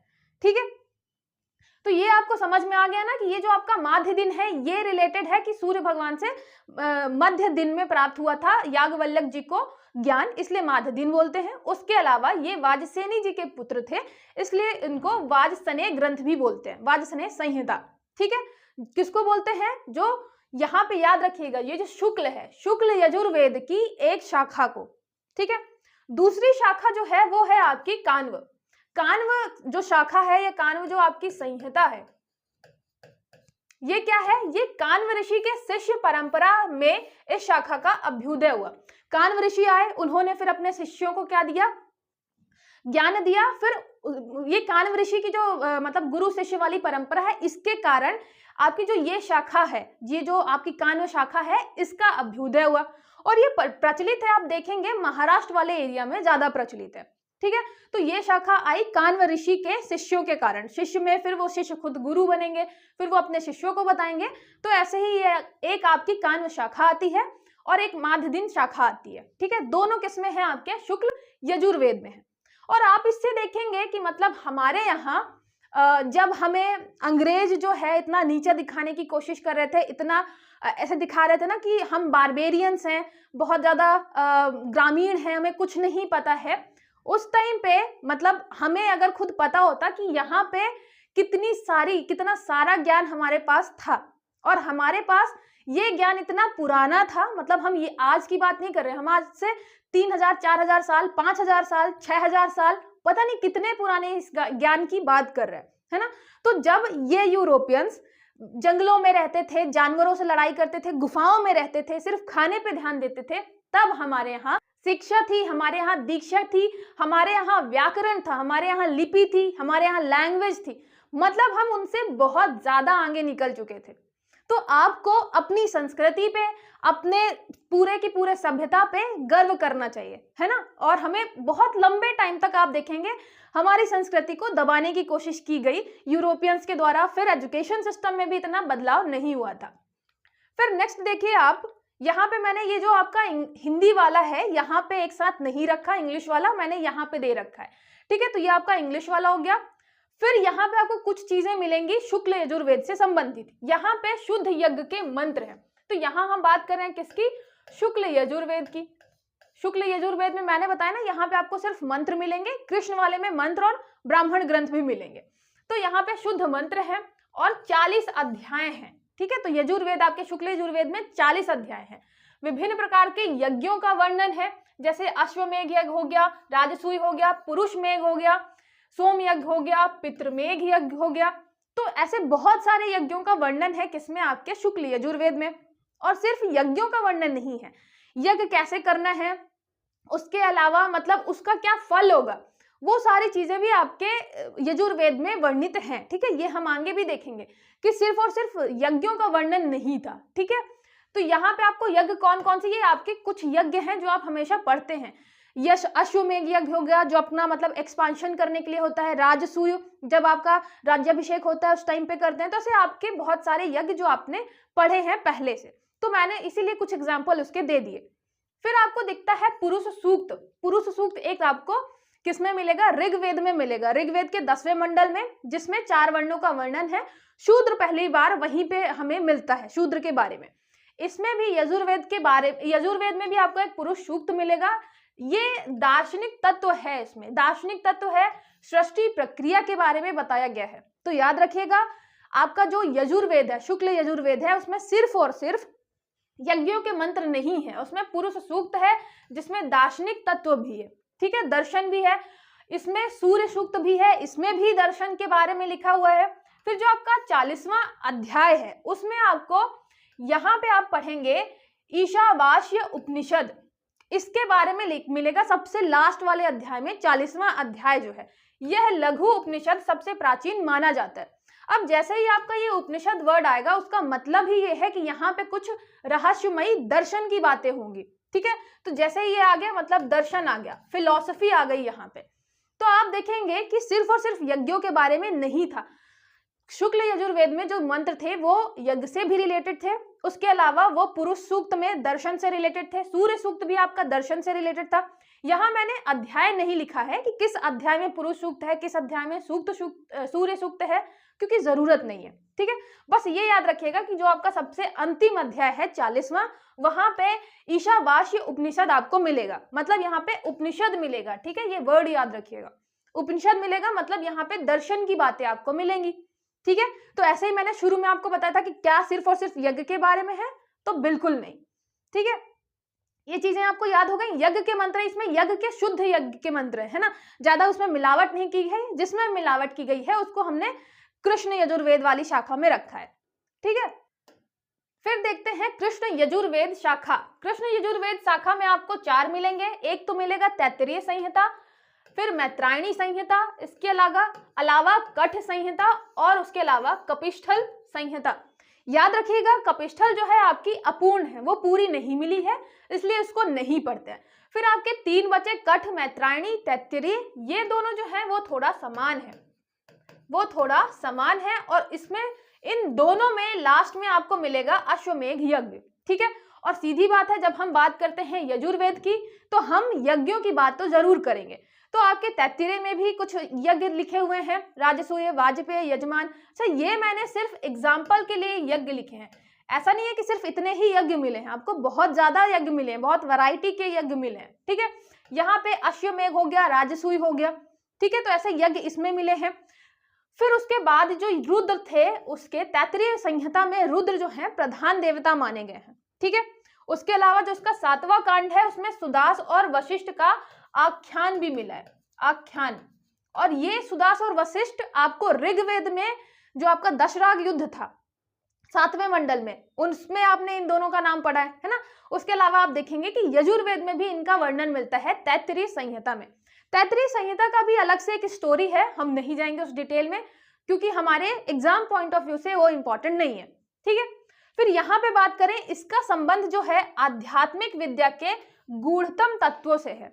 यहाँ पे फिर आप देखेंगे कि हम क्या कर रहे हैं, आध्यात्म की बात कर रहे हैं। और वैसे भी कृष्ण यजुर्वेद आपका जो है वो मिक्स है, मंत्र है, ब्राह्मण ग्रंथ भी है। तो मंत्रों में आप हमेशा देख रहे हैं कि यज्ञों के साथ साथ आध्यात्म की बात की जा रही है, दर्शन की बात की जा रही है, ठीक है। तो आपका फिलॉसफी है और स्पिरिचुअल बातें भी हैं उसमें। सिर्फ और सिर्फ हम कर्म कांड मतलब रिचुअल्स की बातें नहीं कर रहे हैं, हम सिर्फ कर्म कांड की यज्ञ कैसे करना है ये सारी चीजें बस नहीं डिस्कस कर रहे हैं, और सारी चीजें भी हैं, ठीक है। और फिर जो है कठ मनीषियों की शाखा थी आपकी कठ संहिता, और इसमें आप देखेंगे कि यह औपनिषदिक तत्वों से परिपूर्ण है। औपनिषदिक मतलब आपका उपनिषद वाले जो तत्व है, उपनिषद वाले तत्व मतलब यहाँ पे हम बात कर रहे हैं दर्शन के विचारों की, फिलॉसफी की बात कर रहे हैं। तो आप चाहे देखें शुक्ल यजुर्वेद में कि शुक्ल यजुर्वेद में भी आपको उपनिषद मिलेगा, ऐसे ही कृष्ण यजुर्वेद में भी आपको कठ संहिता में उपनिषद के क्या मिलेंगे, साक्ष्य मिलेंगे। तो यहाँ पे दर्शन मिलेगा, यहाँ पे आपको क्या मिलेगा, ये यहाँ पे आध्यात्म मिलेगा, है ना, आध्यात्म की बात भी कर रहे हैं। उसके अलावा यहाँ पे यज्ञों के बारे में है, ठीक है। तो आप देखेंगे सिर्फ एक छोटा सा पॉइंट नहीं है, मतलब जो आपका यजुर्वेद का जो विचार है, जो कॉन्सेप्ट है, जो कि हमारे पॉइंट में लिखा हुआ है, किसमें, टॉपिक में, प्रीलिम्स के, तो उसके विचार सिर्फ यज्ञ तक सीमित नहीं है, उसमें दर्शन भी है, उसमें आध्यात्म की बातें भी है, ठीक है। फिर देखते हैं कृष्ण यजुर्वेद के बारे में थोड़ी चीजें। यहाँ पे आपके छंदोबद्ध मंत्र हैं, उसके साथ साथ गद्यात्मक विनियोग भी है। मतलब मैंने आपको बताया ना कि आपका जो कृष्ण वाला है उसमें मंत्र है, मंत्र के साथ साथ गद्य भी है। मतलब जो आपका हम यजुर्वेद कहते हैं, जब हम बोलते हैं कि यजुर्वेद में गद्य और पद्य दोनों है, गद्य और पद्य दोनों है, प्रोज और वर्सेस दोनों है, तो हम बात करते हैं कृष्ण यजुर्वेद की, क्योंकि इसमें कृष्ण यजुर्वेद जो है वो इंक्लूडेड है। और कृष्ण यजुर्वेद में ही आपको गद्य और पद्य दोनों मिलते हैं, ठीक है। लेकिन जब हम बात करते हैं शुक्ल यजुर्वेद की, तो शुक्ल में क्या है, सिर्फ मंत्र ही मंत्र है, ठीक है। तो उसमें मंत्र है मतलब वो सिर्फ आपका पद्य वाला पोर्शन है, ठीक है। तो इसमें शुक्ल कृष्ण के कारण यजुर्वेद आपका गद्य और पद्य पूरा कहलाता है, ठीक है। गद्य और पद्य दोनों में लिखा गया है। लेकिन अगर उसमें भी हम देखें कि स्पेशली किस में लिखा गया है, आपके ऑप्शन में अगर पूछे कि अगर गद्य और पद्य जो है तो लिखा किसमें गया है, तो कृष्ण यजुर्वेद, शुक्ल यजुर्वेद, ये दोनों में, तो आप किसमें टिक करेंगे, आपके कृष्ण यजुर्वेद में, ठीक है।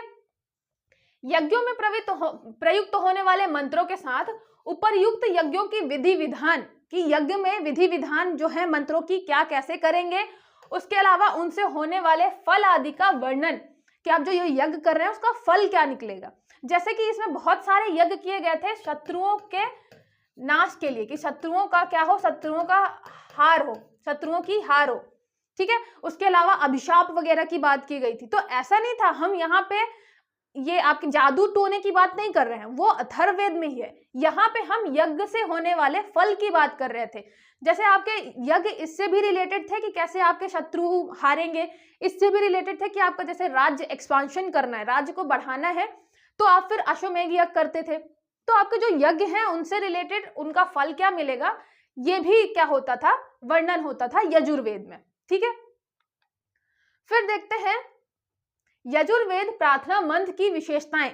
हम हमेशा देखते हैं, चाहे हम ऋग्वेद में हो चाहे यजुर्वेद में हो, हम विशेषताएं जरूर देखते हैं कि मतलब उसका जो आपके यजुर्वेद का जो विचार है, वो कॉन्सेप्ट है, उसमें क्या क्या चीजें थी, ठीक है। तो सबसे पहले यह है कि इसका उद्देश्य यह था, जो यज्ञ कर्म संबंधी मंत्र थे, इसका उद्देश्य यह बतलाना था कि कोई विशेष क्रिया किस लिए की जा रही है।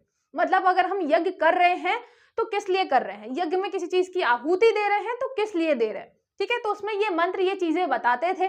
उसके अलावा सूत्रात्मक मंत्र जो था, एक ही वर्ण अथवा अक्षर का मंत्र होता था, जैसे कि ओम, जो आपका ओम है, ये वाला ओम, उसके अलावा स्वाहा।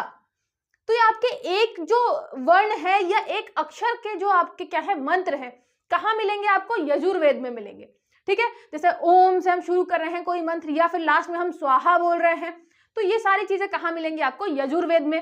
और जो आपके आर्यंस थे, इन मंत्रों को आर्य अति पवित्र और रहस्यपूर्ण मानते थे।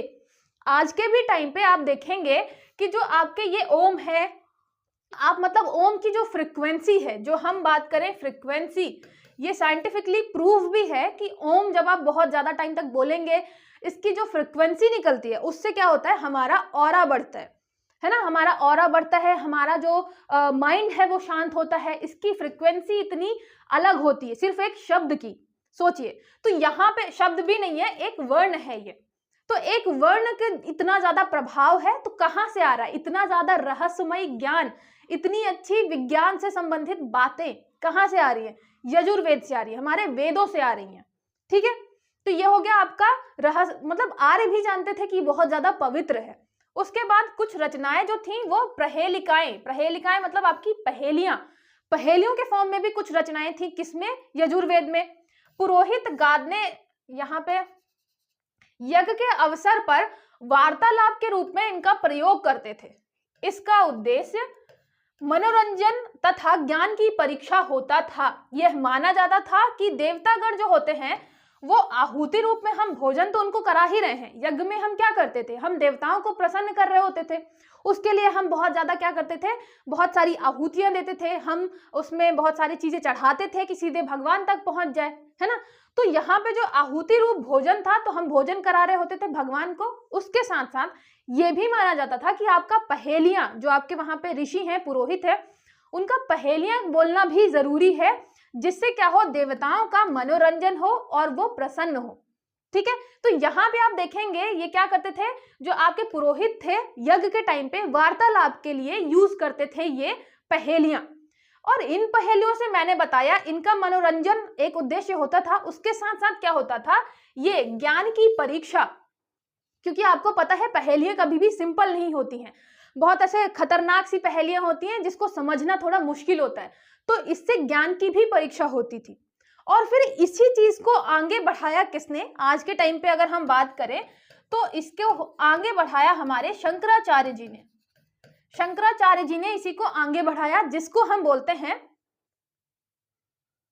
जिसको हम क्या बोलते हैं, जिसको हम बोलते हैं शास्त्रार्थ।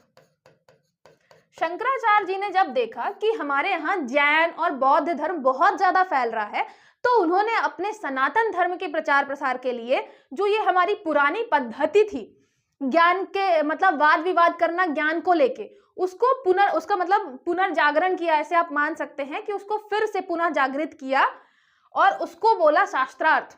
फिर उन्होंने ये जो शास्त्रार्थ वाली प्रथा थी वो चालू की कि वो बात करेंगे, वाद विवाद करेंगे वेदों को लेकर, है ना। तो फिर आप देखेंगे कि शंकराचार्य जी ने पुनः उसको जीवित किया, है ना। और ये चला कहां से आ रहा था, यजुर्वेद में ये सारी चीजें लिखी हुई हैं कि आपको मनोरंजन भी करना है, और मनोरंजन वेदों में मनोरंजन मतलब वहां पे हम ज्ञान का प्रदर्शन करेंगे पहेलियों के द्वारा, ठीक है। तो ये सारी चीजें फिर आपकी शास्त्रार्थ रूप में आती हैं बाद में। पहेलियां जो थी यज्ञ संबंधी रहस्यात्मकता तथा उपनिषदों की दार्शनिकता प्रदर्शित करती हैं। आपको उपनिषद में क्या मिलेगा, दार्शनिक विचार, फिलोसॉफिकल व्यूज मिलेंगे। तो वो सारी चीजें जो हैं वो कौन प्रदर्शित कर रहा है, पहेलियां। पहेलियां कहाँ पे है, यजुर्वेद में। तो जैसे मैंने शुरू में पूछा था कि क्या यजुर्वेद में सिर्फ कर्मकांडी विधियां हैं, क्या सिर्फ यज्ञ के बारे में वर्णन है, तो बिल्कुल नहीं। उसमें बहुत सारी चीजें आपको मिलेंगी, उसमें आपको रहस्यात्मकता मिलेगा, उसमें आपको दर्शन मिलेगा, उपनिषदों का दर्शन मिलेगा, यज्ञों के बहुत सारे मतलब आप देखेंगे कि यज्ञ करने के कारण पता चलेंगे, उनके फलों के बारे में लिखा है कि किस यज्ञ से आपको क्या फल प्राप्त होगा, ठीक है। तो ये सारी चीजें किससे रिलेटेड हो गई, आपके यजुर्वेद के प्रार्थना मंत्र से। फिर वही चीज यहाँ पे इंग्लिश में लिखी हुई है, तो आपको जिससे इंग्लिश में पता चल जाए, मैंने यहाँ पे एक साथ इसलिए नहीं लिखा जिससे ये पूरी लाइन आपकी एक बार में कंप्लीट हो पाए, ठीक है। तो ये नेक्स्ट पेज में आपको मिल जाएगा इंग्लिश का। फिर हो गया यहाँ पे जो आपका यजुर्वेद कर्म कांड था, इसलिए भी महत्वपूर्ण है क्योंकि इसके अध्ययन के बिना ब्राह्मण ग्रंथों के कर्मकांड संबंधी वाद विवाद को नहीं समझा जा सकता। ब्राह्मण ग्रंथों में क्या कर रहे हैं हम, जितने भी कर्मकांड है उसी के बारे में हमने एक्सप्लेनेशन दी है। तो जब एक्सप्लेनेशन कोई ऋषि देगा तो उसमें वाद विवाद भी होगा कि ये नहीं है ये है, फिर उसके वाद विवाद नहीं समझा जा सकता। और जब तक ये वाद विवाद नहीं समझ में आता, उसको समझे बिना आप उपनिषदों के रहस्यात्मक विचारों को नहीं समझ सकते। क्योंकि जब आप देखेंगे कि ये जब ब्राह्मण ग्रंथ लिखे गए तो उसमें ये आया कि आप बहुत ही ज्यादा बातें कर रहे हैं कर्मकांड वगैरह की, बहुत ज्यादा बातें कर रहे हैं यज्ञों की, फिर उसके ही बाद क्या आता है, आपके दार्शनिक विचार आते हैं। तो आपको पता है फिर बाद में आपके अरण्यक और उपनिषद लिखे जाते हैं जिसमें हम दर्शन की बात करते हैं, हम रहस्यों की बात करते हैं, है ना। तो यजुर्वेद कर्मकांड इसलिए भी पढ़ना जरूरी होता है, ठीक है। तो ये हो गया। और आपको इन सारी चीजों में समझ में क्या आया, मतलब अगर मैं बात करूं कि इन सारी चीजों में समझ में क्या आया आपको, तो एक चीज आपको ये समझ में आई कि हमारा अभी के टाइम पे हम क्या पढ़ते हैं, जो हमारा उत्तर वैदिक काल है, उत्तर वैदिक काल जो कि लगभग 1000 ईसा पूर्व 1000 बीसी से 600 बीसी मतलब आपका 600 ईसा पूर्व तक माना जाता है। इस टाइम पे आपके यजुर्वेद, जितने भी ऋग्वेद के अलावा वेद हैं, अरण्यक हैं, ब्राह्मण ग्रंथ हैं, उपनिषद हैं, ये सब इस टाइम पे लिखे गए। लेकिन आप देखेंगे कि मैंने पहले भी एग्जांपल देके बताया, रामायण और महाभारत में कभी भी मतलब वेदों की चीजें तो यूज हुई हैं, लेकिन वेदों में कभी भी राम जी और कृष्ण जी इन सब चीजों का वर्णन नहीं आया। मतलब ये बहुत पुराने हैं। और ये सारी चीजें हमें क्यों पढ़ाई जाती हैं, जिससे हम अपने मतलब संस्कृति को बिल्कुल समझ नहीं पाए और बहुत ऐसे तुच्छ समझें। एक्चुअल में क्या है, हमारी संस्कृति बहुत ही ज्यादा बड़ी है, बहुत ही प्राचीन है और बहुत ही ज्यादा रहस्यमयी है। मतलब जितने भी दर्शन के थॉट्स होंगे, जितने भी फिलोसॉफिकल व्यूज होंगे, वो सारी चीजें हम अपने वेदों में बता चुके हैं। तो वेद सिर्फ और सिर्फ कर्मकांड से संबंधित नहीं थे। अगर हम उनके विचारों की बात करें, जो हमारा टॉपिक है, टॉपिक क्या है, उसके विचार, अगर हम आइडियाज की और कॉन्सेप्ट की बात करें अपने वेदों के, तो वो सिर्फ और सिर्फ कर्मकांड नहीं बताते हैं। आपको बताएंगे उत्तर वैदिक काल में कि धीरे धीरे जो है अपने कर्मकांड की प्रक्रिया ज्यादा हो गई थी, प्रकृति के प्रति हम उदासीन हो गए थे, हमारे जो देवता थे इंद्र, वरुण, अग्नि, इन सब का महत्व कम हो गया था, नए देवता आ गए थे प्रजापति। तो आप देखेंगे ये सारी चीजें हिस्ट्री की एक अलग पोर्शन में आती है ना, हिस्ट्री वाले पोर्शन में हम पढ़ते हैं। लेकिन अगर हम विचारों की बात करें, हम अगर कॉन्सेप्ट की बात करें, तो यजुर्वेद में सिर्फ और सिर्फ कर्मकांड नहीं है, उसमें हमारा एक रहस्यमयी बातें बताई गई हैं, दर्शन से उसको रिलेट किया गया है। उसके अलावा कर्म कांड में हमारे यज्ञ वगैरह भी बताए गए हैं। कौन सा यज्ञ? अच्छा, यज्ञ करते क्यों थे? हम देवताओं को प्रसन्न करते थे। और देवता उस टाइम पे हम क्या मानते थे कि जो आपके देवता हैं वो क्या करते हैं, वो हमें, जैसे बारिश के लिए इंद्र देवता हैं, तो जब हमें बारिश करवानी होगी तो हम इंद्र देवता को प्रसन्न करेंगे। तो वो चीजें भी हमने प्रकृति से रिलेट कर रखी थी, और प्रकृति को हम अपना क्या मानते थे, मतलब एक बहुत इंपॉर्टेंट पार्ट मानते थे, इसलिए हमने देवता बना रखे थे प्रकृति के नाम पे, है ना। जैसे आज के टाइम पे अगर आप देखें तो बहुत ज्यादा जरूरी है ये सारी चीजें कि आप नेचर को अपने मतलब कोऑर्डिनेट करके चले। हम सस्टेनेबिलिटी की बात करते हैं, तो यहाँ पे वेदों में 6000 साल पहले, 4-5 हजार साल पहले हम सस्टेनेबल तरीके से लाइफ जी रहे थे। हम प्रकृति को, नेचर को अपने साथ लेकर चल रहे थे। हमने नेचर को भगवान बना रखा था, ठीक है। तो आप उनका थॉट जो है, उनका जो विचार है, वो समझ सकते हैं। सामवेद आपको पता है, सबसे बेसिक चीज ये पता है कि ये किससे रिलेटेड है? गाने से रिलेटेड है। भारतीय संगीत का जनक मानते हैं, 7 स्वर यहीं से आए हैं। तो अब जो स्वरों की बात करते हैं, 7 स्वरों की बात करते हैं, संगीत की बात करते हैं, तो ये जो आपका शब्द है साम, तो ये शब्द साम किससे बना हुआ है? एक तो है आपका साम में एक शब्द है आपका सा, तो सा मतलब हो गया आपका ऋचा। और जो ये अम है ना, साम में सा धन अम, जो अम है ये है आपके सप्त स्वर, मतलब हमने इसका संधि विच्छेद कर लिया। तो ये हो गया सा मतलब ऋचा और अम मतलब सप्त। तो जो आपके ऋग्वेद, ऋचा कहाँ से आ गई? ऋचाएं कहाँ पे है? ऋग्वेद में है ऋचाएं। तो ऋग्वेद की जो ऋचाएं हैं जब स्वरों के साथ मिलती हैं, जो यहाँ आपके सप्त स्वर हैं, जब स्वरों के साथ मिलती हैं तब बनता है आपका साम। तो इसलिए जो आपका साम रिलेटेड है वो रिलेटेड है सप्त स्वरों से, वो रिलेटेड है ऋग्वेद की ऋचाओं से, ठीक है। ऋग्वेद में क्या है, हम देवताओं की क्या कर रहे हैं? पूजा अर्चना कर रहे हैं, ठीक है। तो उनके बारे में बहुत सारे आपको मंत्र मिलेंगे, और उन्हीं मंत्रों से रिलेटेड आपके जो क्या है, गीत हैं, संगीत है, वो है आपके सामवेद में, ठीक है। तो यहाँ पे देवों को प्रसन्न करने वाला गान है ये आपका सामवेद। यहाँ पे आपको जो मंत्र मिलेंगे वो देवों को प्रसन्न करने वाले होंगे, ठीक है। तो देवों को प्रसन्न करने वाला गान। वैसे भी आप सोचिए कि हमने कर्मकांड की बात की यजुर्वेद में, हमने देवताओं की बात की, मतलब देवताओं को प्रसन्न करने के लिए अलग अलग मंत्रों की बात की, कहाँ पे? उपासना की बात की ऋग्वेद में, और अथर्ववेद अभी देखेंगे। तो उसके साथ साथ हमने ये भी देखा कि देवताओं को आहुति देने के साथ साथ मनोरंजन भी देते थे। आपके जो यहाँ के ऋषि रहते थे, जो लोग रहते थे, उनका ये मानना था कि आप जो आहुति दे रहे हैं भोजन की, उसके साथ साथ मनोरंजन भी जरूरी है। तो ये जो आपका गान वगैरह लाया गया वो यहीं से लाया गया कि जो आपका गान जो है वो थोड़ा मनोरंजन ऐड करे आपकी इन सारी चीजों में, है ना। तो ये यहाँ से आया आपका सामवेद। सामवेद जो है ऋचाओं के ऊपर भिन्न भिन्न स्वरों में गाया जाने वाला गान है। अब यहाँ पे हम बात कर रहे हैं किसकी? स्वरों की। 7 स्वरों की बात होती है, और वहीं से आपका संगीत का क्या होता है? जन्म होता है। तो यहाँ पे भी भिन्न भिन्न स्वरों से क्या होता है? ऋचाओं के ऊपर जो गाना गाया जाता है वो कहलाता है सामवेद, ठीक है।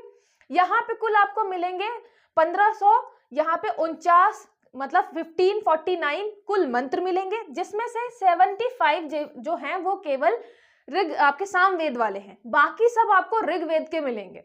सीधी बात है, हम ऋग्वेद की ऋचाओं के ऊपर क्या कर रहे हैं? गान कर रहे हैं, तो ऋग्वेद के ही मंत्र रहेंगे। तो मैक्सिमम यहाँ पे जो मंत्र हैं वो ऋग्वेद की हैं ऋचाएं, सिर्फ 75 जो है सामवेद की खुद की मौलिक जो है वो मंत्र है, ठीक है। ये समझ में आया आपको? तो यहाँ पे मेन चीज वही है, साम का हमने क्या किया? संधि विच्छेद किया। वो देख लिया कि ऋचाओं को हम क्या कर रहे हैं, जो आपके स्वरों के रूप में गा रहे हैं, देवताओं की स्तुति में जो हम गान गा रहे हैं वो है आपका सामवेद। उसमें मतलब जो प्रसन्न करने के लिए गाना है वो सारे लिखे हुए हैं आपके सामवेद में, ठीक है। फिर हम बात करते हैं सामवेद की शाखाओं के बारे में। शाखाएं मतलब क्या? आपको पता है कि जो वेद हैं वो बाद में संकलित किए गए अलग अलग ऋषियों द्वारा। तो जो अलग अलग ऋषि ने जो भी मतलब संकलन किया जिस भी भाग का, तो अपने नाम पे शाखाएं वो बना दी, है ना। इसलिए आपको मिलेगा कि बहुत सारे ऋषियों के नाम पर ही अलग अलग वेदों की शाखाएं हैं। ऐसे ही आपके जो सामवेद है इसमें भी आपको 3 शाखाएं मिलेंगी। सबसे पहला है आपका कौथुमीय। अब ये याद रखना है आपको कि एक बार में याद करने की कोशिश नहीं करना है, क्योंकि अलग नाम है, कौथुमीय। चाहे तो आप 2-3 बार क्या करेंगे, रिलेट करेंगे किसी चीज से, या 2-3 बार पढ़ेंगे जब, तो आपको ये नॉर्मल नाम लगने लग जाएगा, कौथुमीय। कौथुमीय में आपको छांदोग्य उपनिषद इसी शाखा का है, ठीक है, इसी की शाखा है। जैसे कौथुमी ये आपका सामवेद की एक शाखा हो गई कौथुमीय, और फिर कौथुमीय की एक शाखा हो गई छांदोग्य उपनिषद। मैंने आपको बताया है कि हर वेद का आपको ब्राह्मण मिलेगा, हर वेद का अरण्यक मिलेगा, हर वेद का उपनिषद मिलेगा। कुछ जो है एट प्रेजेंट अभी नहीं मतलब मिलते नहीं है, मतलब अभी उपलब्ध नहीं है, लेकिन लिखे सबके ब्राह्मण ग्रंथ, अरण्यक, उपनिषद सबके लिखे गए होंगे, है ना। तो कौथुमी का जो छांदोग्य उपनिषद है उसकी शाखा मिलती है अभी, ठीक है। और आपने छांदोग्य उपनिषद पढ़ा है, लूसेंट वगैरह में आपने किसी न किसी भाग में पढ़ा है। हम डिटेल में देखेंगे कि छांदोग्य उपनिषद में है क्या। यहाँ याद रखना है कि छांदोग्य जो उपनिषद है वो कौथुमीय की शाखा है, ठीक है। फिर यह शाखा गुजरात में ज्यादातर प्रचलित है। याद रखिएगा, कौथुमीय जो है आपकी गुजरात वाले एरिया में काफी ज्यादा प्रचलित है। उसके बाद इसमें स्वर गान की विधि का ज्ञान सम्मिलित है, मतलब जो आपका स्वर गान है उसकी क्या विधि होनी चाहिए उसका ज्ञान सम्मिलित है। यहाँ पे एक चीज आप क्या रिलेट कर सकते हैं कि आज के टाइम पे आप देखेंगे अलग अलग घराने, क्लासिकल म्यूजिक के भी आप अलग अलग घराने देखेंगे, मतलब शास्त्रीय संगीत जो होता है। अच्छा, स्वर तो हमारे साथ ही हैं, और उन स्वरों में भी आप देखेंगे अलग अलग क्या होते हैं, घराने होते हैं, और अलग अलग घराने की कुछ अपनी विशेषताएं होती हैं। इसीलिए तो हम कहते हैं ना कि ये इस घराने से हैं, ये इस घराने से हैं। तो जब स्वर उतने ही हैं, लेकिन जो आपकी स्वर गान की विधि का ज्ञान है वो सबका अलग अलग है, ठीक है। तो ऐसा मानिए कि जो गुजरात वाला एरिया है या फिर उसके आसपास के एरिया में आपका कौथुमीय वाला जो ज्ञान है वो फैला हुआ था, ठीक है। तो वहां जो घराने होंगे वो इस ज्ञान से संबंधित होंगे, आप ये भी मान सकते हैं, है ना। तो ऐसे ही आपके जो ये सामवेद वाले ग्रंथ थे वो कहीं ना कहीं आज के टाइम पे आपके जो घराने होते हैं उनसे संबंधित है ना। उनकी मतलब क्लासिकल जो म्यूजिक है, उनका जो बैकग्राउंड है, उसमें ये सारी चीजें कहीं ना कहीं आपको दिखेंगी, ठीक है। फिर यहाँ पे आपको एक चीज मिलेगा कि ये, अच्छा, ये जो नाम है पूर्वार्चिक और यहाँ पे उत्तरार्चिक, ये दो नाम ये भी थोड़ा अजीब हो गए। अभी कौथुमीय कम था क्या कि दो अलग से नाम आ गए, लेकिन ये पूर्वार्चिक जो है और उत्तरार्चिक जो है इसके दो अलग अलग जो है वो भाग हैं। जैसे कि देवताओं के आधार पर जो संकलन है वो पूर्वार्चिक में है, उत्तरार्चिक में यज्ञों के आधार पर संकलन है। मतलब ऐसा मानिए कि हमने जब कौथुमीय मान लीजिए कोई बुक है, अगर मैं बात करूं कि मान लीजिए ये लक्ष्मीकांत है, तो लक्ष्मीकांत का तो ऐसा भाग है नहीं, मान लेते हैं ये आपकी कोई ऐसी बुक है जिसका पार्ट ए और पार्ट बी है ना। तो ऐसी कोई बुक है जिसका पार्ट ए और पार्ट बी है, तो जो आपका पार्ट ए वाला पोर्शन है, पार्ट 1 वाला जो पोर्शन है, मान लीजिए हिस्ट्री की कोई बुक है, तो पार्ट 1 जो है वो कहलाएगा आपका पूर्वार्चिक, ठीक है, पूर्वार्चिक। जैसे आपकी एंशिएंट हिस्ट्री हो गई एक पार्ट, और एंशिएंट हिस्ट्री में आप एंशिएंट वाली ही चीजें बताएंगे, प्राचीन भारत की जितनी भी चीजें हैं वही डिस्कस करेंगे। सेम ऐसे ही जो आपका मान लीजिए एक पार्ट है पूर्वार्चिक, उसमें देवताओं के आधार पर संकलन किया गया है गीतों का, ठीक है। तो यहाँ पे जो है आपके देवताओं पर ज्यादा फोकस किया गया है, ठीक है। फिर इसका जो दूसरा पार्ट है, जब हम बात करेंगे पार्ट बी की, या पार्ट 2 की बात कर ले, तो पार्ट 2 में आपका आता है उत्तरार्चिक, ठीक है, उत्तरार्चिक। तो ये मान लीजिए आपका ये क्या है, ये आपका मिडिवल हिस्ट्री है, मध्यकालीन भारत है। तो मध्यकालीन भारत में आपको मध्यकालीन से रिलेटेड चीजें मिलेंगी। सेम ऐसे ही उत्तरार्चिक में आपको क्या मिलेगा, यज्ञों के आधार पर संकलन मिलेगा, यज्ञों के आधार पर। मतलब यहाँ पे जो आपके सामवेद के मंत्र हैं, जो उससे संबंधित गीत हैं, तो उत्तरार्चिक में यज्ञ से संबंधित गीत मिलेंगे और पूर्वार्चिक में आपको देवताओं से संबंधित गीत मिलेंगे, ठीक है। तो आप एक बार में अगर सोचेंगे कि ये इतना कठिन है कैसे याद होगा, तो परेशान मत होइए, आपको एक बार में याद नहीं करना है, आपको आराम आराम से करना है। अभी बस मैं डिटेल में क्यों बता रही हूँ कि आपको एक बार नोट्स जो आपके बने वो प्रॉपर पूरे अच्छे से नोट्स बने, है ना। फिर आपको जब रिवाइज करना होगा तो वैसे भी आप एक बार रिवाइज करेंगे तो कुछ चीजें कम कर लेंगे, दूसरी बार रिवाइज करेंगे तो और कम कर लेंगे, ठीक है। तो पहली बार कम से कम पढ़ रहे हैं तो डिटेल में सारी चीजें पढ़िए, है ना। जैसे आज हम एंशिएंट हिस्ट्री जब पढ़ेंगे, रिवाइज करेंगे, तो आपको पता है कि आपने जब पहली बार पढ़ी होगी एक एक पॉइंट बहुत अच्छे से पढ़ा होगा, है ना। सेम ऐसे ही, तो परेशान नहीं होना है। फिर बात करते हैं इसके दूसरे भाग की, जो आपका अभी हम क्या देख रहे थे, अभी हम देख रहे थे यहाँ पे देखिए सामवेद की शाखा के बारे में बात कर रहे थे, ब्रांचेस ऑफ सामवेद। एक हो गया आपका ये कौथुमी, ठीक है, ये हो गया कौथुमी। दूसरा यहाँ पे देखिए, दूसरा हो गया आपका, ये दूसरा नंबर है, दूसरा हो गया आपका राणायणीय। यहाँ पे राणा है, फिर या है, फिर नीय है, तो राणायणीय। यह शाखा जो है महाराष्ट्र वाले पोर्शन में काफी ज्यादा प्रचलित है, ठीक है। तो अब डिटेल में नहीं जाना है क्योंकि डिटेल में ज्यादा आएगा नहीं, बहुत सारी चीजें मिलती भी नहीं है, बस आपको शाखा का नाम याद रखना है। पहला वाला है कौथुमी, दूसरे वाले में आप सिर्फ राणा याद करिए, ठीक है, राणा जी आपके। तो ये राणा है सेकेंड नंबर पे सोमवेद के, सामवेद के आपके। फिर तीसरे नंबर के जो हैं, तीसरे नंबर के हो गए जैमिनीय। जैमिनी जो है ये वेद व्यास के प्रथम, यहाँ पे प्रथम दृष्टा, वेद व्यास के यहाँ पे प्रथम दृष्टा नहीं है, ये है आपके प्रथम शिष्य। वेद व्यास जी जिन्होंने वेदों का संकलन किया, उनके प्रथम शिष्य थे आपके जैमिनी। यही है प्रथम दृष्टा किसके, आपके जैमिनी संहिता के, ठीक है। ये जैमिनी संहिता जो है आपकी, जो कि किसका भाग है, सामवेद का भाग है, इसके प्रथम दृष्टा मतलब किसे दिखा ये चीजें, ये दिखे आपके जैमिनी ऋषि को, जो कि वेद व्यास के प्रथम शिष्य हैं, ठीक है। फिर इसके प्रमुख देवता, हम जैमिनी की बात करें तो प्रमुख देवता कौन है, ये है सविता। सविता मतलब सूर्य। ये आपने ऋग्वेद में ऑलरेडी पढ़ा है कि जो आपकी गायत्री मंत्र है वो सविता देवता को समर्पित है, मतलब सूर्य भगवान को समर्पित है, ठीक है। तो ये हो गया आपका, तीन चीजें आपको पढ़नी थी। एक पढ़ना था आपका कौथुमीय, ठीक है, उसके अलावा याद रखना था पूर्वार्चिक और उत्तरार्चिक। पूर्व में बात करेंगे देवताओं की, उत्तर में बात करेंगे यज्ञों की, ठीक है, बस इतना ही याद करना है। उसके बाद हम बात करते हैं राणा की। राणा जी कहाँ है, महाराष्ट्र वाले एरिया में है, ठीक है। फिर आते हैं आपके जैमिनी। जैमिनी को रिलेट करना है कि यहाँ पे इनके प्रमुख देवता हो गए सविता, सूर्य भगवान, और लिखा किसने है, तो ये जैमिनी ऋषि ने लिखा है, ठीक है। फिर बात करते हैं अथर्ववेद की। अच्छा, ज्यादा चीजें मुझे सामवेद में मिली नहीं है, ये चीजें तो आपको पहले से ही पता है कि जो आपका सामवेद है भारतीय संगीत का जनक है। उसके अलावा मैंने आपको बता ही दिया कि 1549 टोटल मंत्र हैं, उसमें से 75 सिर्फ किसके हैं, सामवेद के, बाकी ऋग्वेद से लिए गए हैं, ठीक है। और मैंने आपको शाखाएं बता दी, ज्यादा डिटेल में ज्यादा कुछ मुझे मिला नहीं और मुझे इंपॉर्टेंट नहीं लगा जो भी मिला, ठीक है। तो हमें सिर्फ इतना ही पढ़ना है।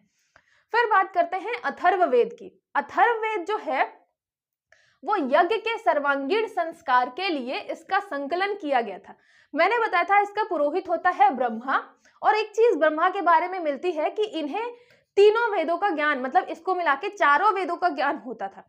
जो आपके अलग अलग पुरोहित हैं वो अपने अपने वेदों का ज्ञान रखते थे, लेकिन जो ये ब्रह्मा है ये चारों वेदों का ज्ञान रखते थे, जिससे जो आपका यज्ञ का सर्वांगीण संस्कार है वो कंप्लीट करवा पाए।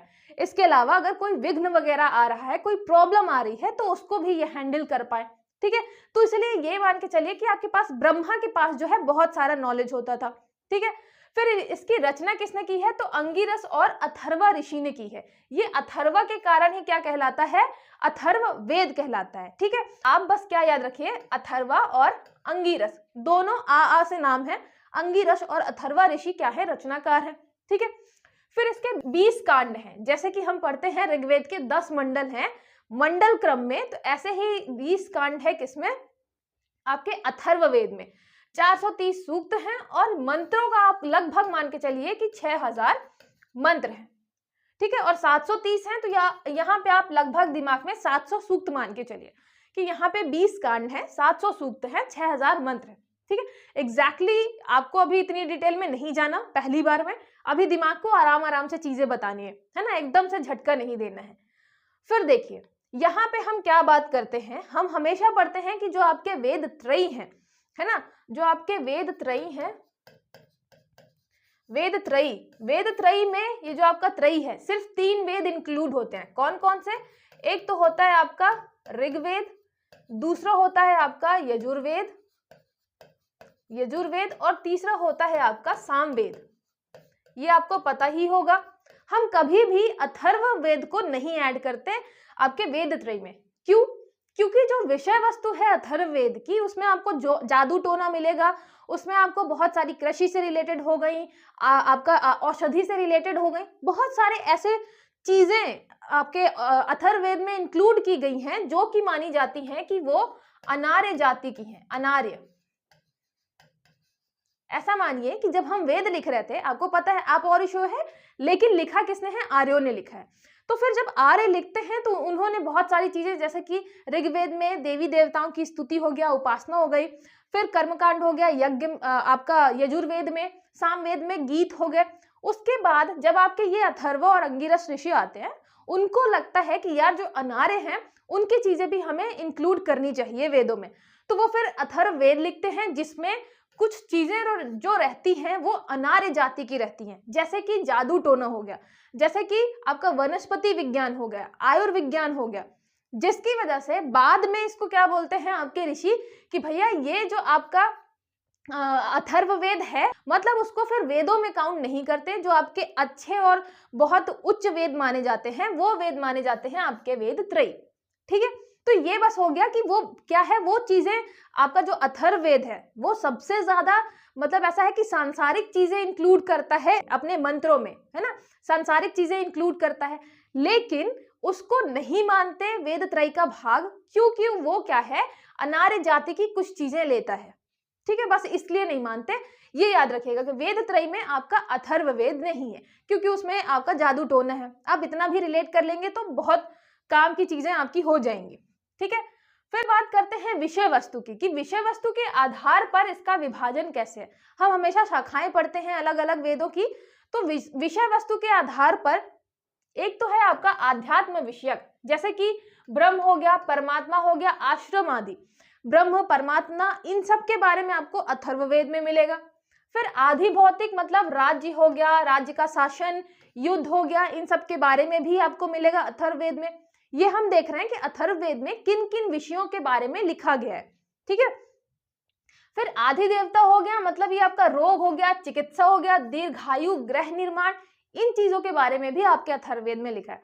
मतलब अथर्ववेद का जो आपका कंटेंट है वो बहुत ही ज्यादा सांसारिक वाला है। आजकल के टाइम पे ऐसा मानिए कि हर एक जो लोगों को चीजें काम आती हैं उससे रिलेटेड यहाँ पे आपको बहुत सारे मंत्र लिखे गए हैं।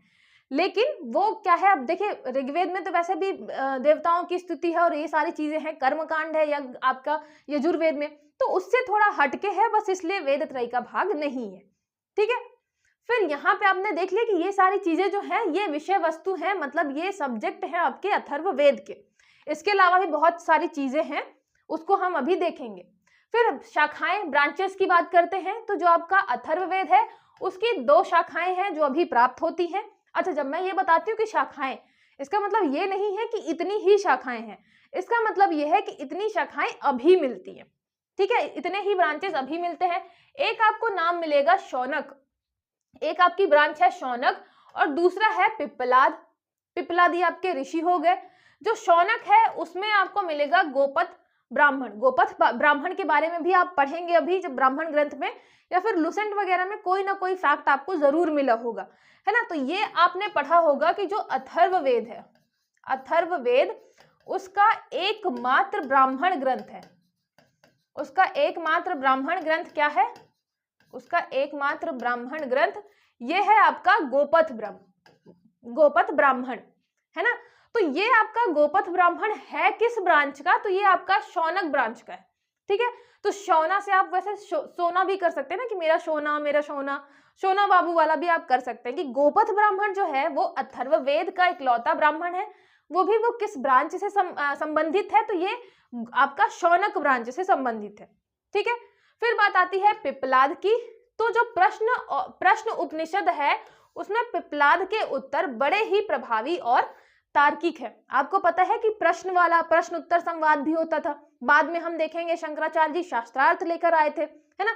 ये जो आपका घनानंद वगैरह का जो टाइम है, चाणक्य जी का जो टाइम है, उसमें भी हमें पता चलता है कि वाद संवाद होते थे वेदों के ऊपर, है। तो ये सारी चीजें जो हैं, यहाँ पे पिप्पलाद जो है उन्होंने एक उपनिषद भी लिखा है।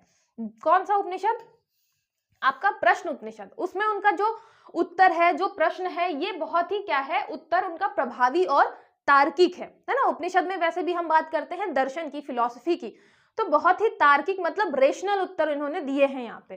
तो ये दो आपकी शाखाएं हो गई, एक हो गया पिप्पलाद, दूसरा हो गया शौनक। सोना बाबू जो है वहां पे मिलेगा आपको गोपथ ब्राह्मण। जो गोपथ ब्राह्मण है वो एकमात्र ब्राह्मण ग्रंथ कहलाता है अथर्ववेद का, ठीक है। मतलब मिलता एक ही है, अलग पहले बहुत सारे रहे होंगे लेकिन अभी सिर्फ एक ही मिलता है। ब्राह्मण ग्रंथ मतलब क्या, इस पे टीका टिप्पणी, मतलब उसको और अच्छे से इलेबोरेट करके बताना कि इस ग्रंथ में, इस आपके जो आपका हम वेद पढ़ रहे हैं ना, तो इस वैदिक ग्रंथ में क्या क्या चीजें लिखी हुई हैं, है ना। तो ये कमेंट्री लिखी जाती थी ब्राह्मण ग्रंथ में, ठीक है। तो अथर्ववेद से संबंधित हो गया आपका गोपथ। उसके अलावा पिप्पलाद, पिप्पलाद का याद रखिएगा, इन्होंने उपनिषद लिखा है, प्रश्न उपनिषद, ठीक है। फिर देखिए, फिर हो गया आपका अथर्ववेद के विषय विवेचन। अभी हमने इसके सब्जेक्ट पढ़े थे, अब ये थोड़ा डिटेलिंग है। यहाँ पे हम सूक्त पढ़ेंगे। सूक्त मतलब आपका मंत्रों का जो समुच्चय है, तो यहाँ पे अलग अलग चीजों से रिलेटेड अलग अलग मंत्र हमें मिले हैं, तो ये उसकी डिटेलिंग है, ठीक है। जैसे हमें मिला है दार्शनिक सूक्त। दार्शनिक सूत्र मतलब ये दर्शन से रिलेटेड है, ये फिलॉसफी से रिलेटेड है, ठीक है। फिर उसके अलावा भूमि सूक्त। अच्छा, भूमि जो है आपकी किससे रिलेटेड होती है, हम जिस एरिया में रह रहे होते हैं, तो वहां से आएगा आपका राष्ट्रीयता। तो यहाँ पे हम राष्ट्रीयता की बात करते हैं। सोचिए, हम अथर्ववेद में राष्ट्रीयता की बात कर रहे हैं। जैसे हम बात करते हैं ना कि हमारे जो वेद हैं, तो वेद जो है वो सिर्फ और सिर्फ धर्म को नहीं रिप्रेजेंट करते हैं। हमारा जो सनातन धर्म है, धर्म का मतलब उसमें होता है कर्तव्य। जैसे एक पिता का कर्तव्य अलग है, पुत्र का कर्तव्य अलग है, पुत्री का कर्तव्य अलग है, सेम ऐसे ही आपके जो वेद थे वो ज्ञान का भंडार थे। उसमें ज्ञान दिया गया था, जीवन जीने की कलाएं बताई गई थी, जीवन जीने के तरीके बताए गए थे, ठीक है। तो वो सिर्फ और सिर्फ आप मतलब उसको बहुत ज्यादा संकीर्ण सोच में ना रखें कि उसमें सिर्फ और सिर्फ मंत्र थे, उसमें सिर्फ और सिर्फ हम कर्म कांड की बात कर रहे थे, उसमें बहुत सारी डिटेलिंग थी, ठीक है। और इसीलिए ये सारी चीजें आपको पढ़ाई भी जा रही हैं कि इसमें आपको राष्ट्रीयता के बारे में मिलेगा। और उसके अलावा राजकर्म सूक्त, इसमें राजनीति का वर्णन है। राजनीति का वर्णन, सोचिए हम अथर्ववेद में बात कर रहे हैं, राजनीति का वर्णन। उसके अलावा शत्रु विजय के लिए विभिन्न प्रार्थनाएं, जैसे आप देखेंगे अश्वमेध यज्ञ जो हम कर रहे हैं, तो यज्ञ सिर्फ मतलब ऐसा नहीं है कि हम भगवान के लिए कर रहे हैं, हम जो अपना साम्राज्य का एक्सपांशन था, साम्राज्य बढ़ाने के लिए अश्वमेध यज्ञ कर रहे थे, है ना। तो कहीं ना कहीं किससे रिलेटेड था, आपके राजनीति से रिलेटेड था। इसके अलावा शत्रु विजय मतलब जो अलग अलग पुरोहित थे वो यज्ञ करवाते थे, इससे रिलेटेड कि आपका शत्रु पे आप कैसे विजय प्राप्त करें, होता था ना। तो सेम ऐसे ही आपको क्या देखना है कि अथर्ववेद में ये सारी चीजें भी इंक्लूड हैं, राजनीति इंक्लूड है, राष्ट्रीयता के बारे में है, शत्रु विजय के लिए अलग अलग प्रार्थनाएं हैं। उसके अलावा स्त्री कर्म सूक्त, जैसे कि विवाह हो गया, पति पत्नी प्रेम हो गया, इन सब की रक्षा के लिए प्रार्थनाएं होती थी। मतलब यहाँ पे अपने घर परिवार की रक्षा के लिए भी प्रार्थनाएं होती थी, ठीक है। फिर आपका हो गया भैजस्य सूक्त, ये रिलेटेड है रोगों का निवारण करने वाली औषधियां से। रोगों का निवारण करने वाली औषधियां मतलब ये रिलेटेड है आपके आयुर्विज्ञान से। याद रखिएगा, आयुर्वेद अलग है, जब हम यहाँ पे वेद लगा देंगे ना, वेद, तो ये वेद अलग हो जाएगा, ये आपका ऋग्वेद का उपवेद है ना, तो वो अलग है। यहाँ पे हम बात कर रहे हैं आयुर्विज्ञान की। आयुर्विज्ञान मतलब वनस्पतियों की जानकारी, औषधियों की जानकारी से, और औषधियों की इतनी जानकारी होना कि हम रोगों का निवारण कर पाए, है ना। जंगल में इतने सारे पेड़ पौधों के बीच हमें पता हो कि कौन सा वृक्ष है, कौन सा पौधा है जिससे हम कौन से मतलब किस रोग को ठीक कर सकते हैं। तो ये सारी चीजें आपको अथर्ववेद में मिलेंगी। फिर हो गया आपका नेक्स्ट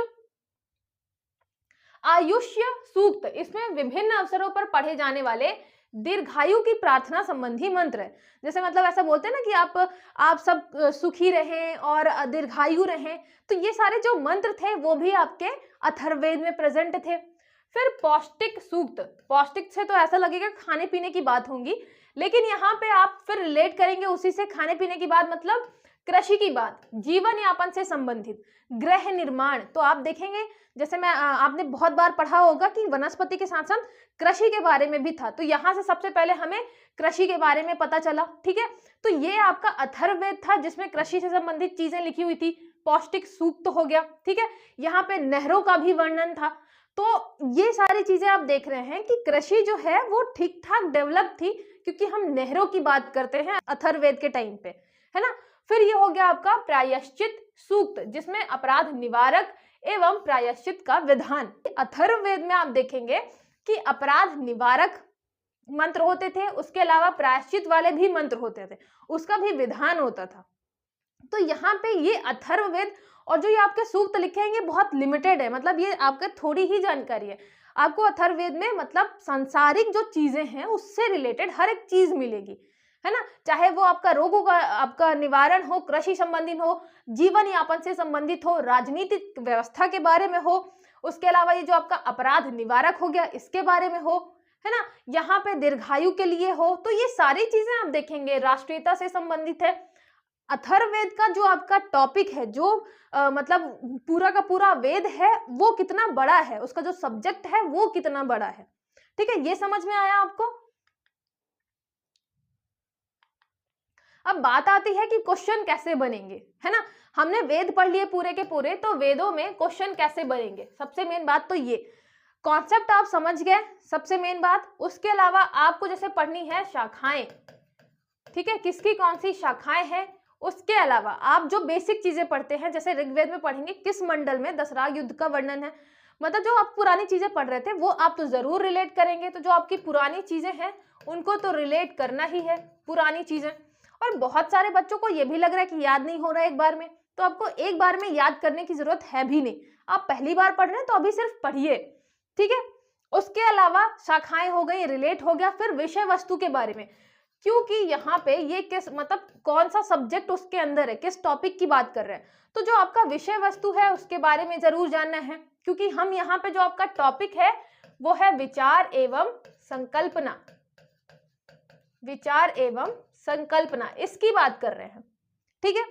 जैसे एक स्टूडेंट ने मुझसे पूछा कि मैम इसका टाइम हम क्या बताएंगे, आप बता रही हैं कि 5000 6000 साल पुराना था, अभी जो हम पढ़ते हैं वो 1500 से लेके 600 ईसा पूर्व तक की बातें पढ़ते हैं कि पहले ऋग्वेद लिखा गया, फिर उसके बाद सारे वेद लिखे गए।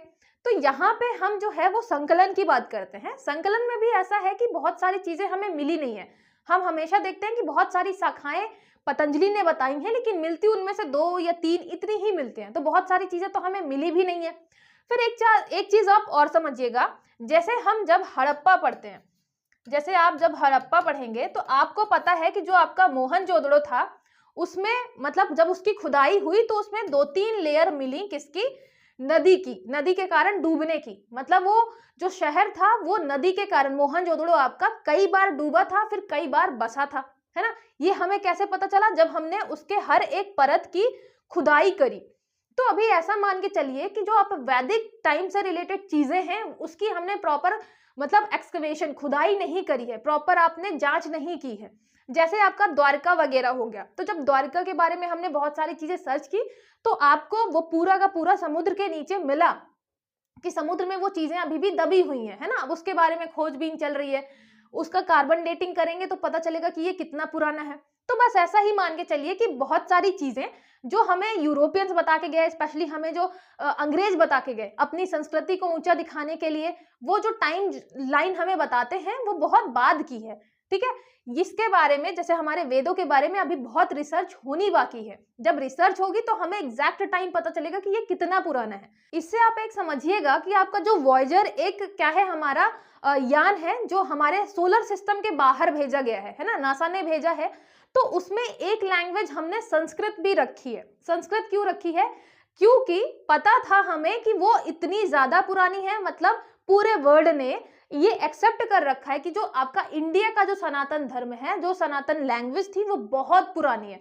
मतलब आप ऐसा भी मान सकते हैं, ये मैं बस थॉट बता रही हूँ, जब आपका रिसर्च होगा चीजें सामने आएंगी तो होगा ही, बस ये आपके लिए मैं थॉट बता रही हूँ कि जैसे पूरे वर्ल्ड में मान लीजिए वहां पे होमोसेपियंस आदि मानव टाइप के घूम रहे थे और हम इंडिया में इतना ज्यादा आगे बढ़ चुके थे कि हम वहां पे वेद लिख रहे थे, हमें हमारा खुद का लिटरेचर था, हमारी शिक्षा दीक्षा की परंपरा थी, गुरुकुल सिस्टम चल रहा था, बहुत सारी बहुत आगे चीजें हैं।